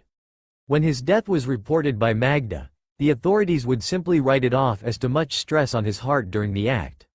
To not arouse suspicion on himself, he had been lacing Hermann's food with aphrodisiac for a while now since it would look out of place if he suddenly wanted to have when he hasn't wanted it in who knows how long. He had an hour to leave before he got frisky and 24 before he died. Let's get this over with. The secret shinobi walked out of the kitchen with 2 plates in hand, and gently placed the first down in front of the master of the house. He removed the cover atop the plate. I must say, Alexander, you've simply outdone yourself. Complimented Hermann, eyeing his food and smelling it with gusto. The super soldier bowed his head in thanks, though all thanks should go to his eyes. Or to be more precise, the ability he discovered they had. During his time trying to cram in as much knowledge of Germany as he could, he suddenly found himself remembering various details of other books he'd just read. This new ability allowed him to memorize much and in great detail. Such as various cookbooks and books on serving others. He placed the second plate before Magda, removing the cover, and remained in place, waiting for them to begin eating. Yes, I too must agree with my husband. Praised the woman of the house, as her hands slowly began to rub his inner thigh, creeping ever closer to his crotch, her husband still unaware. The blonde didn't let his discomfort show and remained professional. Your words honor me, sir and madam. He bowed a bit. If you'll please excuse me. I must check on dessert. Oh, what are you cooking up, Alex? Inquired Magda, licking her lips. Black forest cake. I can't wait. Naruto smiled, bowed, and stepped back into the kitchen. Once he was out of sight, his smile dropped and he removed his attire, packing it back up, leaving no trace. After quietly equipping his regular gear, he exited through the second-story window and began to make his way to the roof. Once atop the roof, he began to create some distance between himself and the Eckert household. Once he felt he was a good distance away, he took a moment to review the documents. Let's see here. His eyes began to scan the documents, reading every detail. He made the call to Tsunade. Hokage, do you copy? This is Kageboshi, over. Only in the most critical of missions were shinobi from the hand allowed to use technology that the organization liberated. Such as the two walkies from one of Howard Stark's warehouses. Which in fact is a fabrication, as the pieces of tech were given to Tsunade by Fury. Is this channel secure? It is. He refrained from informing her that this was tech from Howard Stark. How could they not be? Report. He took a deep breath and began. Mission complete. I retrieved the information we sought. Though it isn't what you, and the rest, first believed it to be. Explain. You all assumed this was some sort of declaration, since it was unexpected, but it's not. In reality, it's an invitation for a meeting. A negotiation of sorts between Hydra and the Hand. Negotiations? Naruto could hear the confusion and skepticism in her voice. For what? A trade, he revealed. What they wish to give us isn't specified, but what they want in return for what they give us is. He paused for a second. They want to use our forces against the Strategic Scientific Reserve, and against Captain America and his Howling Commandos. He paused for a second time to let her digest all of this info. The meeting is to be held in Madripoor. Tsunade remained silent for a few seconds, mulling things over. When is the meeting taking place? In a day, he replied. It also states that their message months ago, the encrypted one, is to be the only one they send us, and if we do not meet them, then they will accept that as our answer, and seek help from another. The line went dead once more before she answered. Rest up for a few hours, then grab a plane and head to Madripoor from Germany. A team will be waiting for you upon arrival to assist you with the continuation of this mission. Naruto withheld a groan, just when he thought his mission was over. Naruto let a small yawn escape his lips. He was currently waiting for the team that was to assist him in completing his mission. He was currently holed up in a small harbor known as Buccaneer Bay. He had no idea where he and the team were supposed to meet, so he had set his seaplane down in the nearest body of water he saw. Instead of going out to search for them, he was going to wait until they found him. The chances of him finding them were slim, but the chances they had spotted him in the air were pretty high. Hopefully, if they didn't find him before sundown, then he would have to go to the meeting place alone. So for the time being he was going to wait. Plus, he needed to rest before the meet-up anyways. He only arrived a few hours ago after a non-stop flight from Germany. Even if he was enhanced by the super soldier serum and the infinity formula, he was still human, and was prone to making mistakes if tired, and he could not afford to make those in a few hours. So, making himself as comfortable as possible, he fell asleep. A few hours later, the blonde shinobi stifled a yawn as he looked over the unit that was sent to assist him. Of the 20 heads he had counted, he only really knew one of them personally, and even that was a bit of a stretch. All he and Nomura shared in common was that they were both apprentices of the Hokage. He shook his head. He was thinking too much. Calmly stepping over the bodies of the fools who believed they could rob him while he slept, he addressed the team. Our mission is simple. We're to meet with the agents of Hydra on Madripoor and see what they wish to discuss with our organization. He explained, staring at all of them. I do not expect for there to be trouble, but nonetheless, I want all of you to be aware and be prepared for anything. He said, look underneath the underneath, muttered a random shinobi in the back. Naruto heard the saying and agreed. Do all of you understand? All of them nodded as one and followed his lead into the streets of Lowtown, one of the most lawless places in the world. What the hell am I doing here? Why am I the one leading these men and women? The blonde team leader sighed. He kept repeating these questions over and over in his head, and this was despite already knowing the answer. It was to gain experience, as Tsunade had so aptly put it when she told him he would be the one leading this mission over the radio back in Germany. He hasn't bothered trying to speak to anyone yet and simply looked at the half-Atlantean on his right. She had made no comment about him leading, or their surroundings. Having studied humanity while under Adriana, he knew how bad it was, but studying it and actually seeing it were two completely different experiences. Had he known just how bad this place was, then he wouldn't have brought any of the females in the group here. Human depravity truly knows no bounds. People were being killed as they continued their trek to the meeting. Women, and even some men, were being raped. Children were on the streets, begging for money or food, and all the while those who lived in Hightown continued to live their lives of luxury. Madripoor, it is truly a place for the very rich and the very poor. A place where the scum of the earth congregate and fester. If he had the power to do it, he would burn the city to the ground and then sink the entire island to the bottom of the ocean. Perhaps he would try once the war was over. You look tense. Shaken from his musings, he looked at Nomura from the corner of his eye. I am, he admitted. I've never led anyone before in my life, and I feel the others only follow because our leader ordered them to. This is true. She agreed. However, they do not know you like I do. She said, that month we spent training alongside each other showed me that. And I have faith, just as I'm sure our teacher does, that you will lead us to success. Wish I shared your optimism. Nomura grew silent before speaking up. My cousin once felt the same way you did. She decided to reveal a bit of her past to her fellow blonde. He, like me, is half Atlantean, and it was because of this that he was seen as something less than both species. However, he did not let their words or stares discourage him. She said, sure he got a bit violent, but never discouraged. It was because of his perseverance and actions that he eventually became king of Atlantis, and earned the love, adoration, and respect of my people. Wow, he sounds like one hell of a man. The half-Atlantean woman smiled softly. He is. He got a name? Namor. Naruto chuckled, finding it funny how close their names resembled each other. Maybe you could introduce us one day?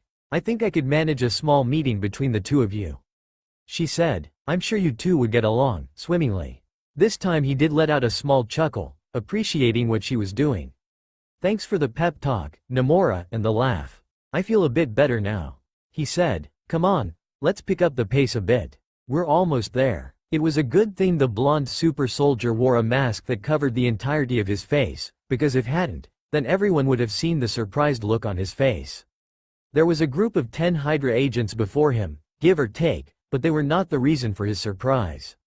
Johann Schmidt, or as the world was coming to know him as, the Red Skull. A monster in human skin. Neither man broke the stare into the other's eyes, and Johann suddenly nodded to himself about something, satisfied. Of what the shinobi could not fathom. I'm glad I'm dealing with a superior man, said Schmidt. Too often do I find myself speaking to men who believe they have power when in reality they have so very little of it. You however, he looked at Naruto. You are different, one look told me that. The blonde team leader didn't reply to the compliment verbally, but he did tilt his head forward, giving the man his thanks. If I may be so blunt, Herr Skull, started Naruto, speaking German. But what is it that you wish to give us in return for our services against your many enemies? Johann didn't seem to mind his bluntness. In fact, it was quite refreshing. I'm glad to see that I do not have to reiterate what I need you for, and waste time. I'm glad I sought out the best. Naruto suddenly held up his hand. Save your honeyed words for another, Johann. You do not need to sway us over to your cause with such heavy-handed compliments. He stated, your payment. The skull had a smirk on his face. Oh, he really liked this man. He was not afraid to speak his mind to him, as only equals of their caliber should. Nomura was of like mind with Schmidt. She wasn't surprised to see her fellow apprentice speaking so amicably with the leader of Hydra, like he was a leader himself. This is what she was trying to get him to understand earlier. To her, Naruto just exuded this aura that made lesser people follow and other people, like Johann, consider him their equals. I offered 2 valuable assets. Johann snapped his fingers and 2 Hydra agents stepped forward with 2 young females in tow. These 2 Fräuleins were taken from their homes by the Soviets and placed within their red room. Now that had gotten Naruto and Nomura's attention. The mask on Naruto's face hid his frown as he looked at the 2 emotionless girls closer. He knew what the red room was. They were a direct rival of the Hand, who also trained and churned up assassins, mostly females, from their Black Widow Ops program. "What's so special about these two?" inquired the super soldier. Sure, they looked strong and appeared to have the training, but so did many others who left that room. My spies from within the room have informed me that the Soviets wish to create their own brand of super soldier, again. Especially after the failed Omega Red project, stated Johann. Instead of using the same methods, which only brought failure, they have resorted to other means. He said, "The two you see in front of you are the first of their kind. They are the first to be both biotechnologically and psychotechnologically enhanced." Meaning what exactly? I unfortunately do not have all of that information, as my own scientists are still trying to decipher your exact question, but I can tell you this. Johann paused for a second. The two will not only age at a much slower rate, but they can also process information much faster. Also, they can be the perfect killers for years to come, and I present them to you and your organization. Naruto nodded slowly. If he had been skittish about this deal before, then he was downright unsure of it now. For all he knew, the two girls could still be sleeper agents for Hydra or the Soviets, as he would not put it past either organization to have not messed with their heads. Speaking of the Soviets, it was very likely that when the Red Room figured out where their assassins were, they would start war with the Hand to retrieve them. So, instead of starting a shadow war with Hydra, it would be with the Red Room instead.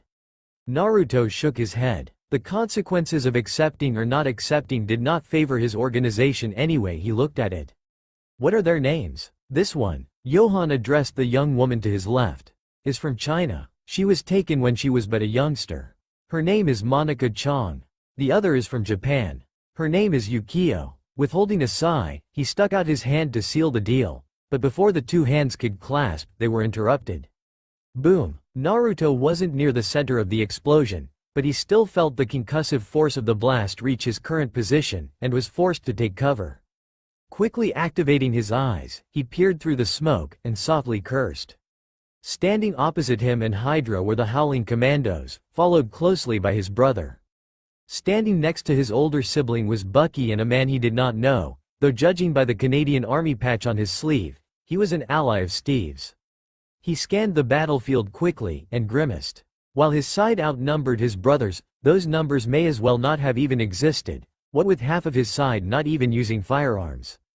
His team was going to be torn to shreds once things kicked off. While he was in the Hand undercover, and was here to take them down, he was still in charge of their lives, even if he may have to take them later. If he couldn't handle this here and now, then chances were he wouldn't be able to in the future. Taking a deep breath, he began to step out from cover, hoping to grab the attention. As unfortunate as it was, he would have to play Johann's ally today, but only him. His subordinates were free game, as their deaths would not start a war with Hydra. After all, it would be un-American of him not to take care of his country's enemies. Though he would have to make it look like it was Steve and his team that did the deed. Nothing could be traced back to him, or the Hand. His tactic of drawing the attention away from the skull wasn't going as planned, as the men opposite of him paid him little to no attention. Oh, he knew they were watching him, but everyone's eyes were locked on the red skull. He was somehow keeping his cool throughout this standoff, and kept his own eyes locked on Steve and his index finger that was hovering over the trigger to his pistol. His eyes widened a fraction, and he quickly pulled out a shuriken, throwing it with pinpoint precision as Steve pulled the trigger.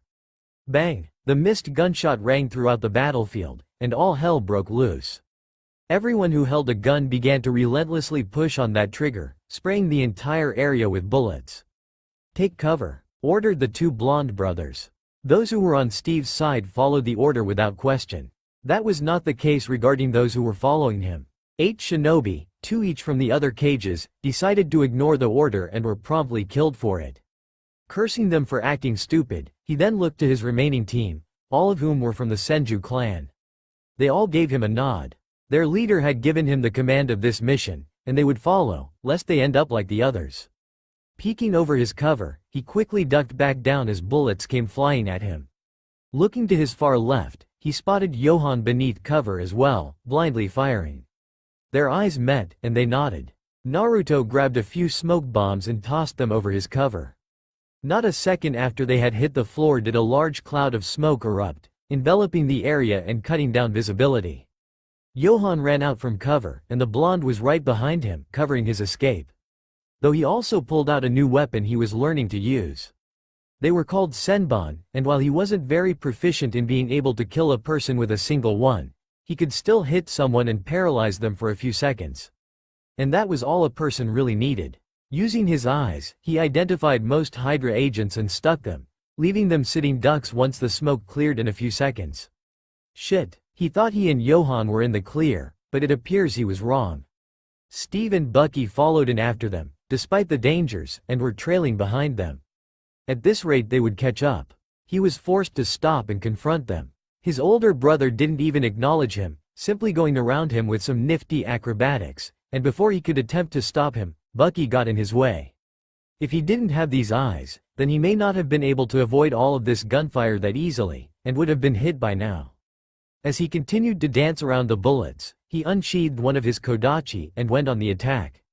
Bucky, who was somewhat used to this type of speed after continuous spars with Steve, kept on firing his where he believed his enemy was going to be, not where he was. It wasn't helping. Before he knew it, the man was already front of him, bringing down his sword. He put his rifle to block, and was caught off guard when the rifle was cut in half.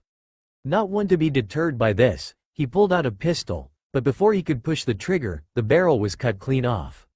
He was left open. Seeing as he couldn't break character here, he brought down the blade, and slashed very lightly across Bucky's chest, leaving him with a shallow wound. He then kicked his friend away towards two of his comrades, who had also secured Monica and Yukio. Well, looks like we just lost those two.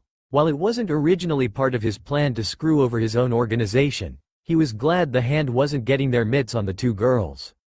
Sheathing his weapon, he sprinted after Steve, and quickly caught up to the man, tackling him from behind, and giving Johann enough time to put some distance between themselves. He received a hard elbow to his face for his trouble, and was forced to get off his brother. The two brothers faced one another. Steve had to grit his teeth in frustration. He was no doubt losing very precious time in apprehending his target, all because of the man in front of him. Unholstering his sidearm in lightning-fast speed, he fired off a few shots. Naruto once more used his eyes to predict the trajectory of the bullets and avoided them, along with the iconic shield thrown at him, and its ricochet. Arg! The super soldier shinobi suddenly stumbled forward as he felt a burning sensation enter his upper left arm and come out the front. He had been shot. Holding his bleeding arm, he looked around and was able to spot his shooter. He then looked at his brother in anger. Steve may not have been the one to pull the trigger, but he was the reason why he was hit. Gritting his teeth, he avoided the incoming shield pummeling, and used his speed to enter Steve's inner defenses. Launching an elbow right into Steve's sternum, he forced his brother back a bit, and then used that same elbow to land a hard blow to his jaw, snapping his head backwards. With the themed super soldier stunned for a few seconds, he then kicked the man directly on the star of his suit, sending him back a few feet. Using these few seconds he had gained, he quickly surveyed the battlefield. He grimaced. Things were not looking good for them. Of those that were still alive at the time things kicked off, only 8 were still alive. Looking for his Atlantean friend, he found her locked in fierce combat with the Canadian man, and from what he was witnessing, she was losing. Whoever this man is, he can take one hell of a beating. Naruto easily spotted numerous wounds on the man, and 5 particular injuries that would have killed most other men. Not leaving their fight up to fate, and possibly losing Nomura, he decided some divine intervention was in order. Removing one of his kodachi, he flung it towards the Canadian, just as he was tackled to the ground. "Oof, Logan, behind you," shouted Steve. Too late did the warning reach the Canadian's ears as the blade had already traveled a fair amount of distance. The man known as Logan turned his head slightly and was impaled through the side of his neck. "Bastard," snarled Steve, applying pressure around his enemy's neck, and planting the barrel of his own pistol atop his head. "That man was my friend, and you killed him." Naruto was slowly watching as his life was coming to an end at the hands of his brother when he decided to put into practice what Tsunade had taught him over the long month, and replaced himself. Bang! The shot was one of many that rang throughout the battle, but it was this one that made everything come to a screeching halt. Naruto held his arm and moved over towards Nomura and those who were still alive. He pulled his blade out of Logan when his eyes widened. The man on the floor was still alive. "James!" shouted one of the howling commandos. "Falsworth!" screamed another. Naruto looked down at the man who had just been shot and had his brains splattered all over the floor of Madripoor. It was the same man who had shot him earlier. He knew he would pay for that in the next life, but it was either his or that man's, and he chose his. Looking away from the dead man, he looked at his brother, and never had he seen the man so shell-shocked before. Though that quickly changed to anger, all of which was directed at him. He did not enjoy seeing his loving brother look at him with such eyes. Neither brother looked away from the other, and time seemed to slow down as they continued to stare at one another for what felt like an eternity. Before anyone on Steve's side could pump him and his own group full of lead, he dropped multiple smoke bombs once more and ordered those who had lived to retreat. This mission was a failure.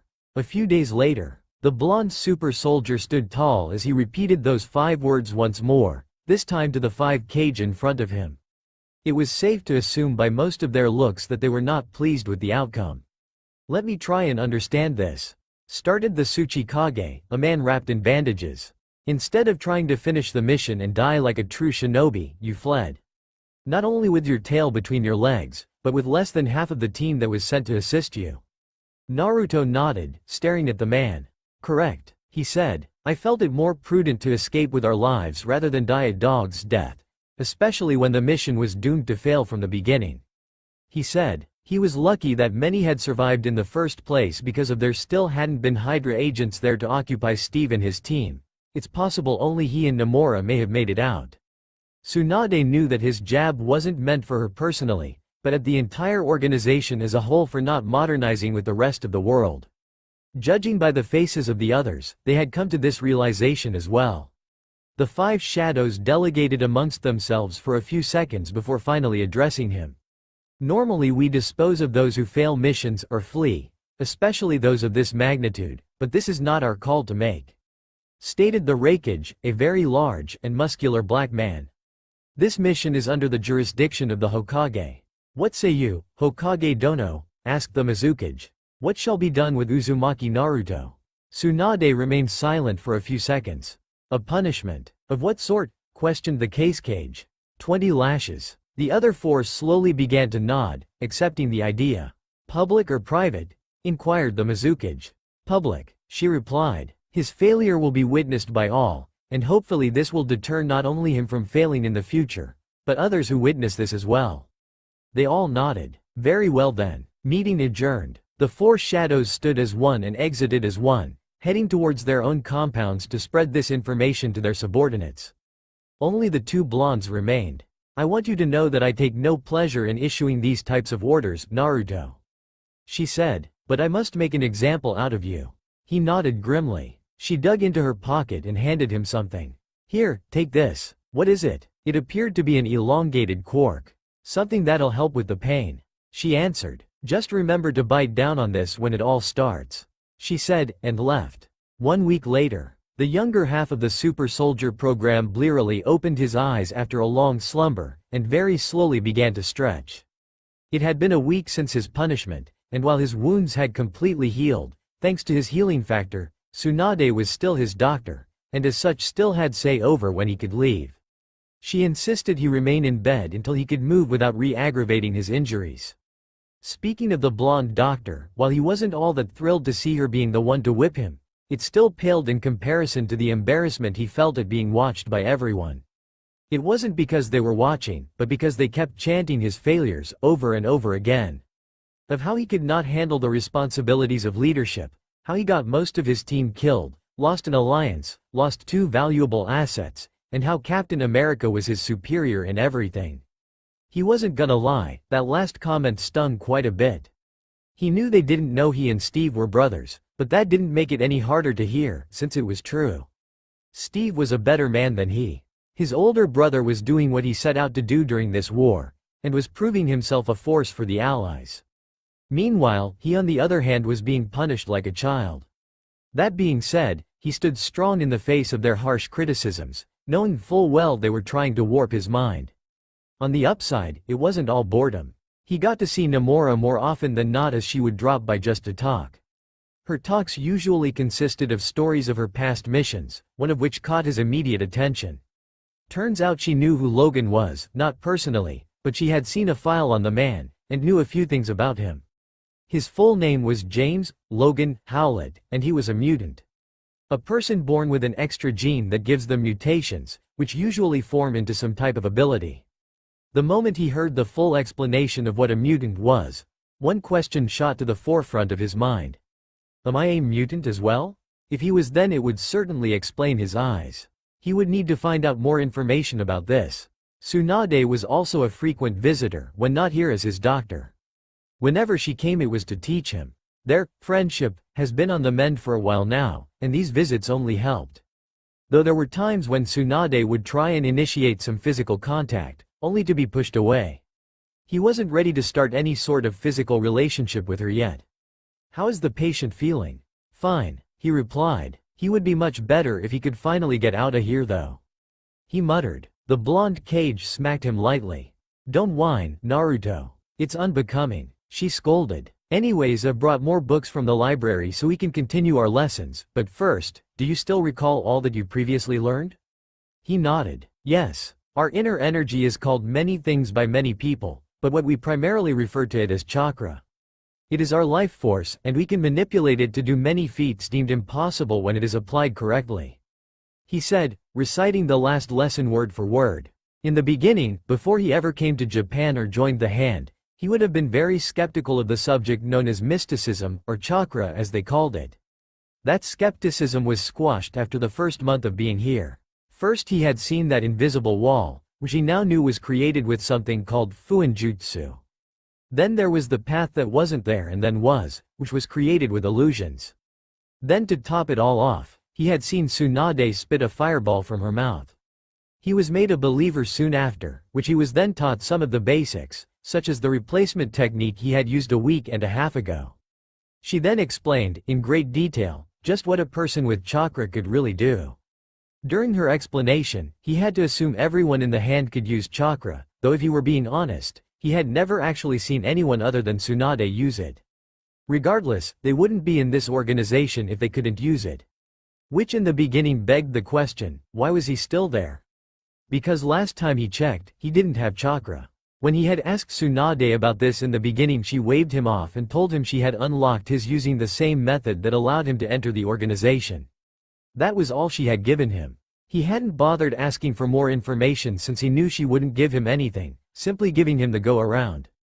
Though he had noticed something. She mentioned she had activated his own chakra the same way she had gotten him in. He would need to retrace his steps and figure out when she had done this. Tsunade nodded, pleased he remembered the previous lesson. Good. Today I am going to teach you a different subject, but one that still falls within the mystic realm. Gods. Naruto gave her a sour look. Gods? As in plural? He inquired, because last time he checked, there was only one god. She nodded. Yes. There are many pantheons that exist in the world unto this day, and form the basis of many religions. Greek, Norse, Hindu, Egyptian. There are others, but those four are widely recognized the most. She explained. Japan has three: Shinto, Ainu, and to an extent, Buddhism. Why so many? Each one represents something different to different people. She said, shrugging. Who was she to judge what religion a person followed? The Shinto and Buddhas are at the top while the Ainu are a tier below. With me so far? H nodded. I have a question. Go ahead. You mentioned the Hindu pantheon earlier, she nodded. I thought the idea of chakra only belonged to that religion? How can we use it as well? A good question, and one I will answer in a second. She replied. Now, many people worship these deities for various reasons. Those who first created the hand worshipped all three pantheons, and as a result of their faith were rewarded with the unlocking of their chakra. Naruto wanted to say something about not believing these so-called gods being so helpful, but kept his mouth shut. To him, them having their chakra unlocked sounds way too good to be true. To answer your question, everyone has chakra, we just choose to call it that, though not everyone has it readily available to them. She explained. Buddhism and Hinduism also share the concept of life force, or chakra, with one another. The way we use our chakra is merely different than theirs. She answered. Did that answer your question? He nodded. Good. Now, a long time ago, well before our time, there was once a three-way war being waged by the Japanese pantheons. She revealed. I know not the reason for why they fought, just that the result was peace, especially after many of them died. How can a god die? She shrugged. Loss of faith from those who worship them. Perhaps a holy artifact. Or perhaps some of them no longer wished to exist during such a conflicting time. I see. Anyways, to truly have everlasting peace, they needed a symbol. She said, something to show the others and a reminder for themselves that they had finally truly unified. So, one god and one goddess were chosen amongst the three pantheons, and from their union a child was born. A daughter. Which two pantheons? Shinto and Buddhist. Where are the Ainu in all of this then? They were present during the birthing. She answered. Since the child did not have their blood in her veins, they instead decided to bless the child. Unfortunately, things hardly ever go as planned when that much power is involved. What happened? The newborn goddess soon began to abuse her powers. She answered. She would often meddle in the affairs of mortals, ignoring the decree of neutrality set forth by the Skyfathers. For a time, this had driven a wedge between them once again, all sides blaming the other for her behavior, until a time came when the goddess was simply too unstable. So, ceasing their squabbles, all three united as one and sealed her away. Only sealed? He questioned. Would you be able to kill your own flesh and blood? She asked, locking eyes with him. Naruto grimaced at the thought, solemnly nodding.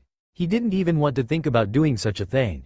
Besides, while still young, compared to the others, she was extremely powerful. If she had been able to master her powers, then we may not be having this conversation right now. So, where did they seal her? Unknown. Only the divines who sealed her away know. Oh, well that sucked. There went his enthusiasm. What was her name anyways? Tsunade shook her head. Unfortunately we do not know. Her name was stricken from history by the gods. She explained. The only piece of info we have on a name is a title she was given. A title? Correct. It was given to her by those who had fought and survived her wrath. They called her the Oni Usagi no Megami, the demon rabbit goddess. He filed that name away and listened as the lesson continued on. 3 months later, June 16, 1944, Naruto let out a sigh of content. While he's only been in Japan and part of the hand for 6 months or so, it's felt a lot longer. Especially since he's seen his home, which is where he currently was. Yes, he was back in Brooklyn. It's good to be back home, even if it's only a temporary trip. He took a deep breath of the somewhat fresh air. His mission this time around was straightforward, but high in difficulty. First off, he was not here to assassinate someone. No, he was here to retrieve someone. A man by the name of Richard Anderson. A scientist who happened to work on Project Rebirth, and a man who claims to have recreated the very super soldier serum that created him and Steve via Erskine's notes. That was the straightforward part. The hard part was having to deal with Hydra, whom they were somewhat neutral with after the whole incident at Madripoor, as they were also searching for the man, and had gotten a head start. This mission was also to act as his redemption for Madripoor. Boom. Imperious Rex. Boom. Kya. Hearing the screams, he looked around to see what was causing the explosions but couldn't see a thing from the street. Using the chaos around him, he applied chakra to his feet and raced up the side of a building. He soon spotted the problems. The Human Torch was fighting Namor. Judging by the details given to him by Namora a few months ago on this man, this was no doubt him. So that's the man who stole Dr. Horton's suit. The man flying about, using fire as his weapon, is a man by the name of Jim Hammond. At least that's what the reports the Hand had gathered on him say. The man had just shown up one day and started helping people. Hell, he heard he had even helped his brother at one point. He eventually turned his attention on Namor, and wondered why the Atlantean king was on the surface. Or why the hell they're fighting, and here of all places. Kya. Looking down from his vantage point, he frowned. People were scrambling about like chickens with their heads cut off, dying because of the two superhumans' actions. Did they not know there were people below them? No, from the looks of it. Well, Hammond appeared to know, and was trying to save a few but kept getting attacked by Namor, who didn't seem to care about the surface dwellers. Damn it all. Naruto raced back down the building, heading towards the pavement, and just as he was 10 feet from becoming a stain, he leapt, and saved a man from being crushed. He repeated this process over and over, saving as many lives as he could, but even he was not that fast. Especially when the people he was trying to save were panicking.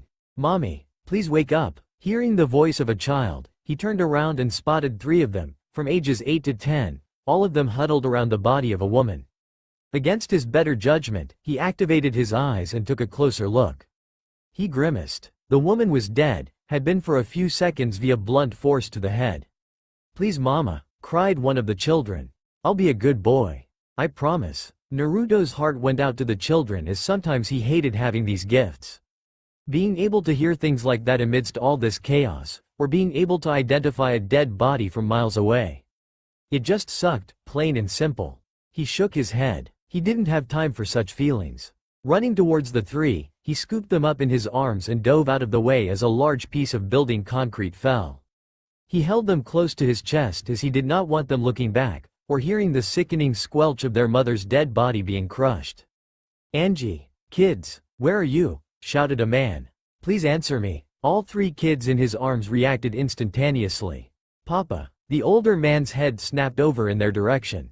"Kids, thank the man upstairs." He ran over to them, hugging each of them when they leapt into his arms. He then looked at their savior. "I don't know who you are, but thank you, stranger. I don't know what I would have done had I lost them. Have you seen their mother?" Naruto nodded and gave the man the heartbreaking news. "Focus everything you have on these three children. They're going to need it," he ordered. The man nodded and ran off, looking to find a shelter of some kind. While he would have loved nothing more than to bring the two superhumans down to his level and give them a piece of his mind, he couldn't. Not when there were still so many lives that needed saving. His first and only priority for the moment was saving as many as he could. He ran headfirst back into the chaos. 2 weeks later, the lone shinobi in Brooklyn quietly hummed a tune as he patiently spied on a couple of Hydra agents down below him. 16 days had come and gone since the superhuman fiasco, and in those 2 weeks he had learned that it had been Hydra's doing. Both superhumans had been manipulated like marionettes, as each man believed the other to be a Nazi spy. Also, Hydra could search for the scientist in peace. Despite the fact they were tricked, he was still disappointed in both men, none more so than in Namor. The Atlantean should have known that starting a fight on the surface could be seen as a declaration of war. He should know this. He's a damn king, for Christ's sakes. His choice to ignore this had cost people their lives. He wouldn't kill the man for that ignorance, however. He had too much respect for Namora to do such a thing. His actions may also be misconstrued as an act of war against Atlantis, and he didn't want that. So for now, he would simply bide his time before he acted against the king under the sea. As for Jim Hammond, well, he would be paying that man a visit sometime in the future as well. The Hydra agents below suddenly stood at attention, and he knew why. A black Mercedes-Benz was rolling up to the abandoned warehouse behind them. Two people stepped out. Using his enhanced vision, he took a closer look at the mysterious duo and now understood why they stood at attention. Special Agents Wilhelm Lohmer and Julia Koenig, his wife, had arrived on scene. What are the two disciplinary dogs of Hydra doing so far from the war? Moving from rooftop to rooftop with ease, he stopped when he was right on top of them. "Have you secured the doctor?" questioned Julia. The agents in front of her nodded. "We have. He is inside with all of his instruments, ready to begin the operation at your convenience." Naruto's blue eyes narrowed. After hearing that, it didn't take a genius to figure out why the two were here. "Though that does explain why I couldn't find the doctor." "Good," nodded Wilhelm. "Make sure no one else enters this building until we exit. Hail Hydra! Hail Hydra!" As soon as both husband and wife entered the warehouse, he got to work. He could not allow Hydra to gain more super soldiers. It would tip the already precarious balance of power in their favor. This was despite them almost being allies months ago. After all, that was then, this was now.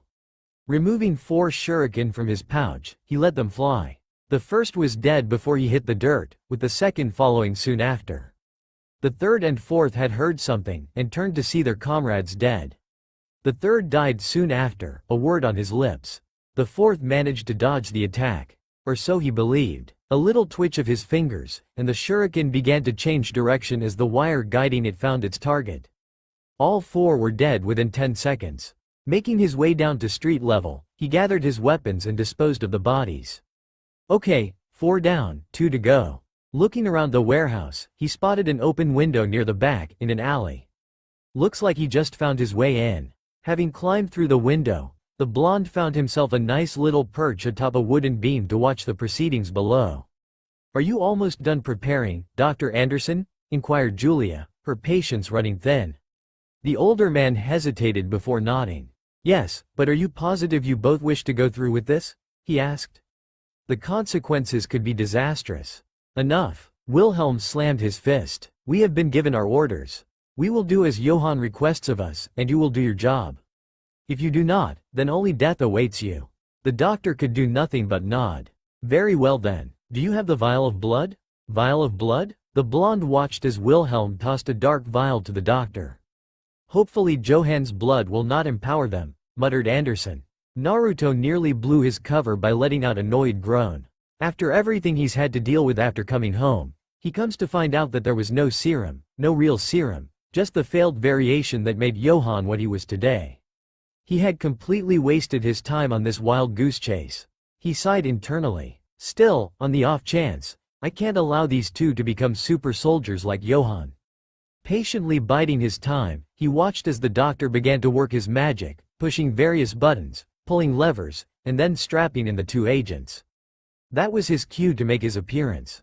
He jumped down from the ceiling, scaring the doctor. Who are you? I'm an interested third party. He replied. Turning around, he spared the two agents a glance, and ignored their silent screaming. He turned back to the doctor.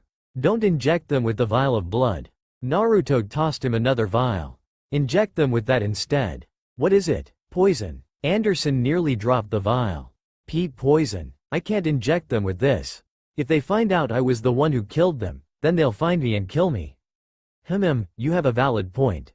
Agreed the blonde. Then you'll just have to disappear alongside them. Naruto took a step towards the man, who took a step back.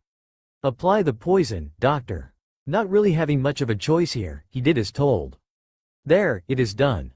Good, nodded Naruto. Now doctor, when you wake up, you may find that you look different, but I want you to remember, you're still alive. Said the blonde. Oh, and make sure to change your name. Before Anderson could ask what he meant, he suddenly felt himself getting sleepy, and before he knew it, he was on the ground unconscious. With him knocked out, Naruto removed one of his kunai and got to work, removing all traces of the man known as Richard Anderson. Once he was done with the doctor, he went to check on the two dogs. They were both alive and kicking, putting up quite a fight. Normally, he would have just tinkered with the machine and be done with it, but he didn't want to risk them surviving, nor did he have the time. So, he unsheathed his blades and stuck them in their hearts, ending their lives swiftly. With that being done, he began to plant explosive tags, crude as his may be, all around the weakest points of the warehouse. Once he was satisfied, he picked up the doctor and exited the building. After he felt he was a good distance away, he made a motion with his hands, and the tags went off. It wasn't very long before he saw the towering clouds of black smoke rise into the sky. He silently apologized to the local firefighters and policemen who were on their way to deal with that mess. He put the doctor down. Hopefully when you wake up, your nightmare will be over, doctor. He muttered. Naruto's own was still very much continuing as he now had to return back to Japan and the hand. 2 days later. And that concludes my report, said Naruto, having just given his entire report to the 5 cage in front of him, while omitting a few key details. When the 5 shadows learned about the serum being a cheap knockoff, they were livid.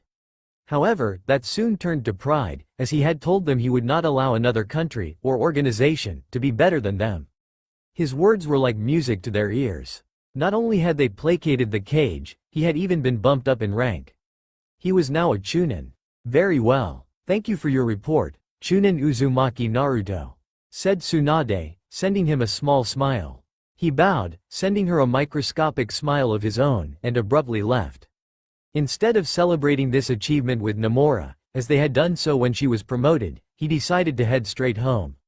Towards his bath and bed. He deserved it after the past couple of weeks he's had. He briefly thought about the advantages of having a higher rank but shoved that to the back of his mind. He could think about that stuff later. Right now, a warm bath and his comfortable bed were calling to him. That's all for now. If you enjoy, then please like, share and do comments.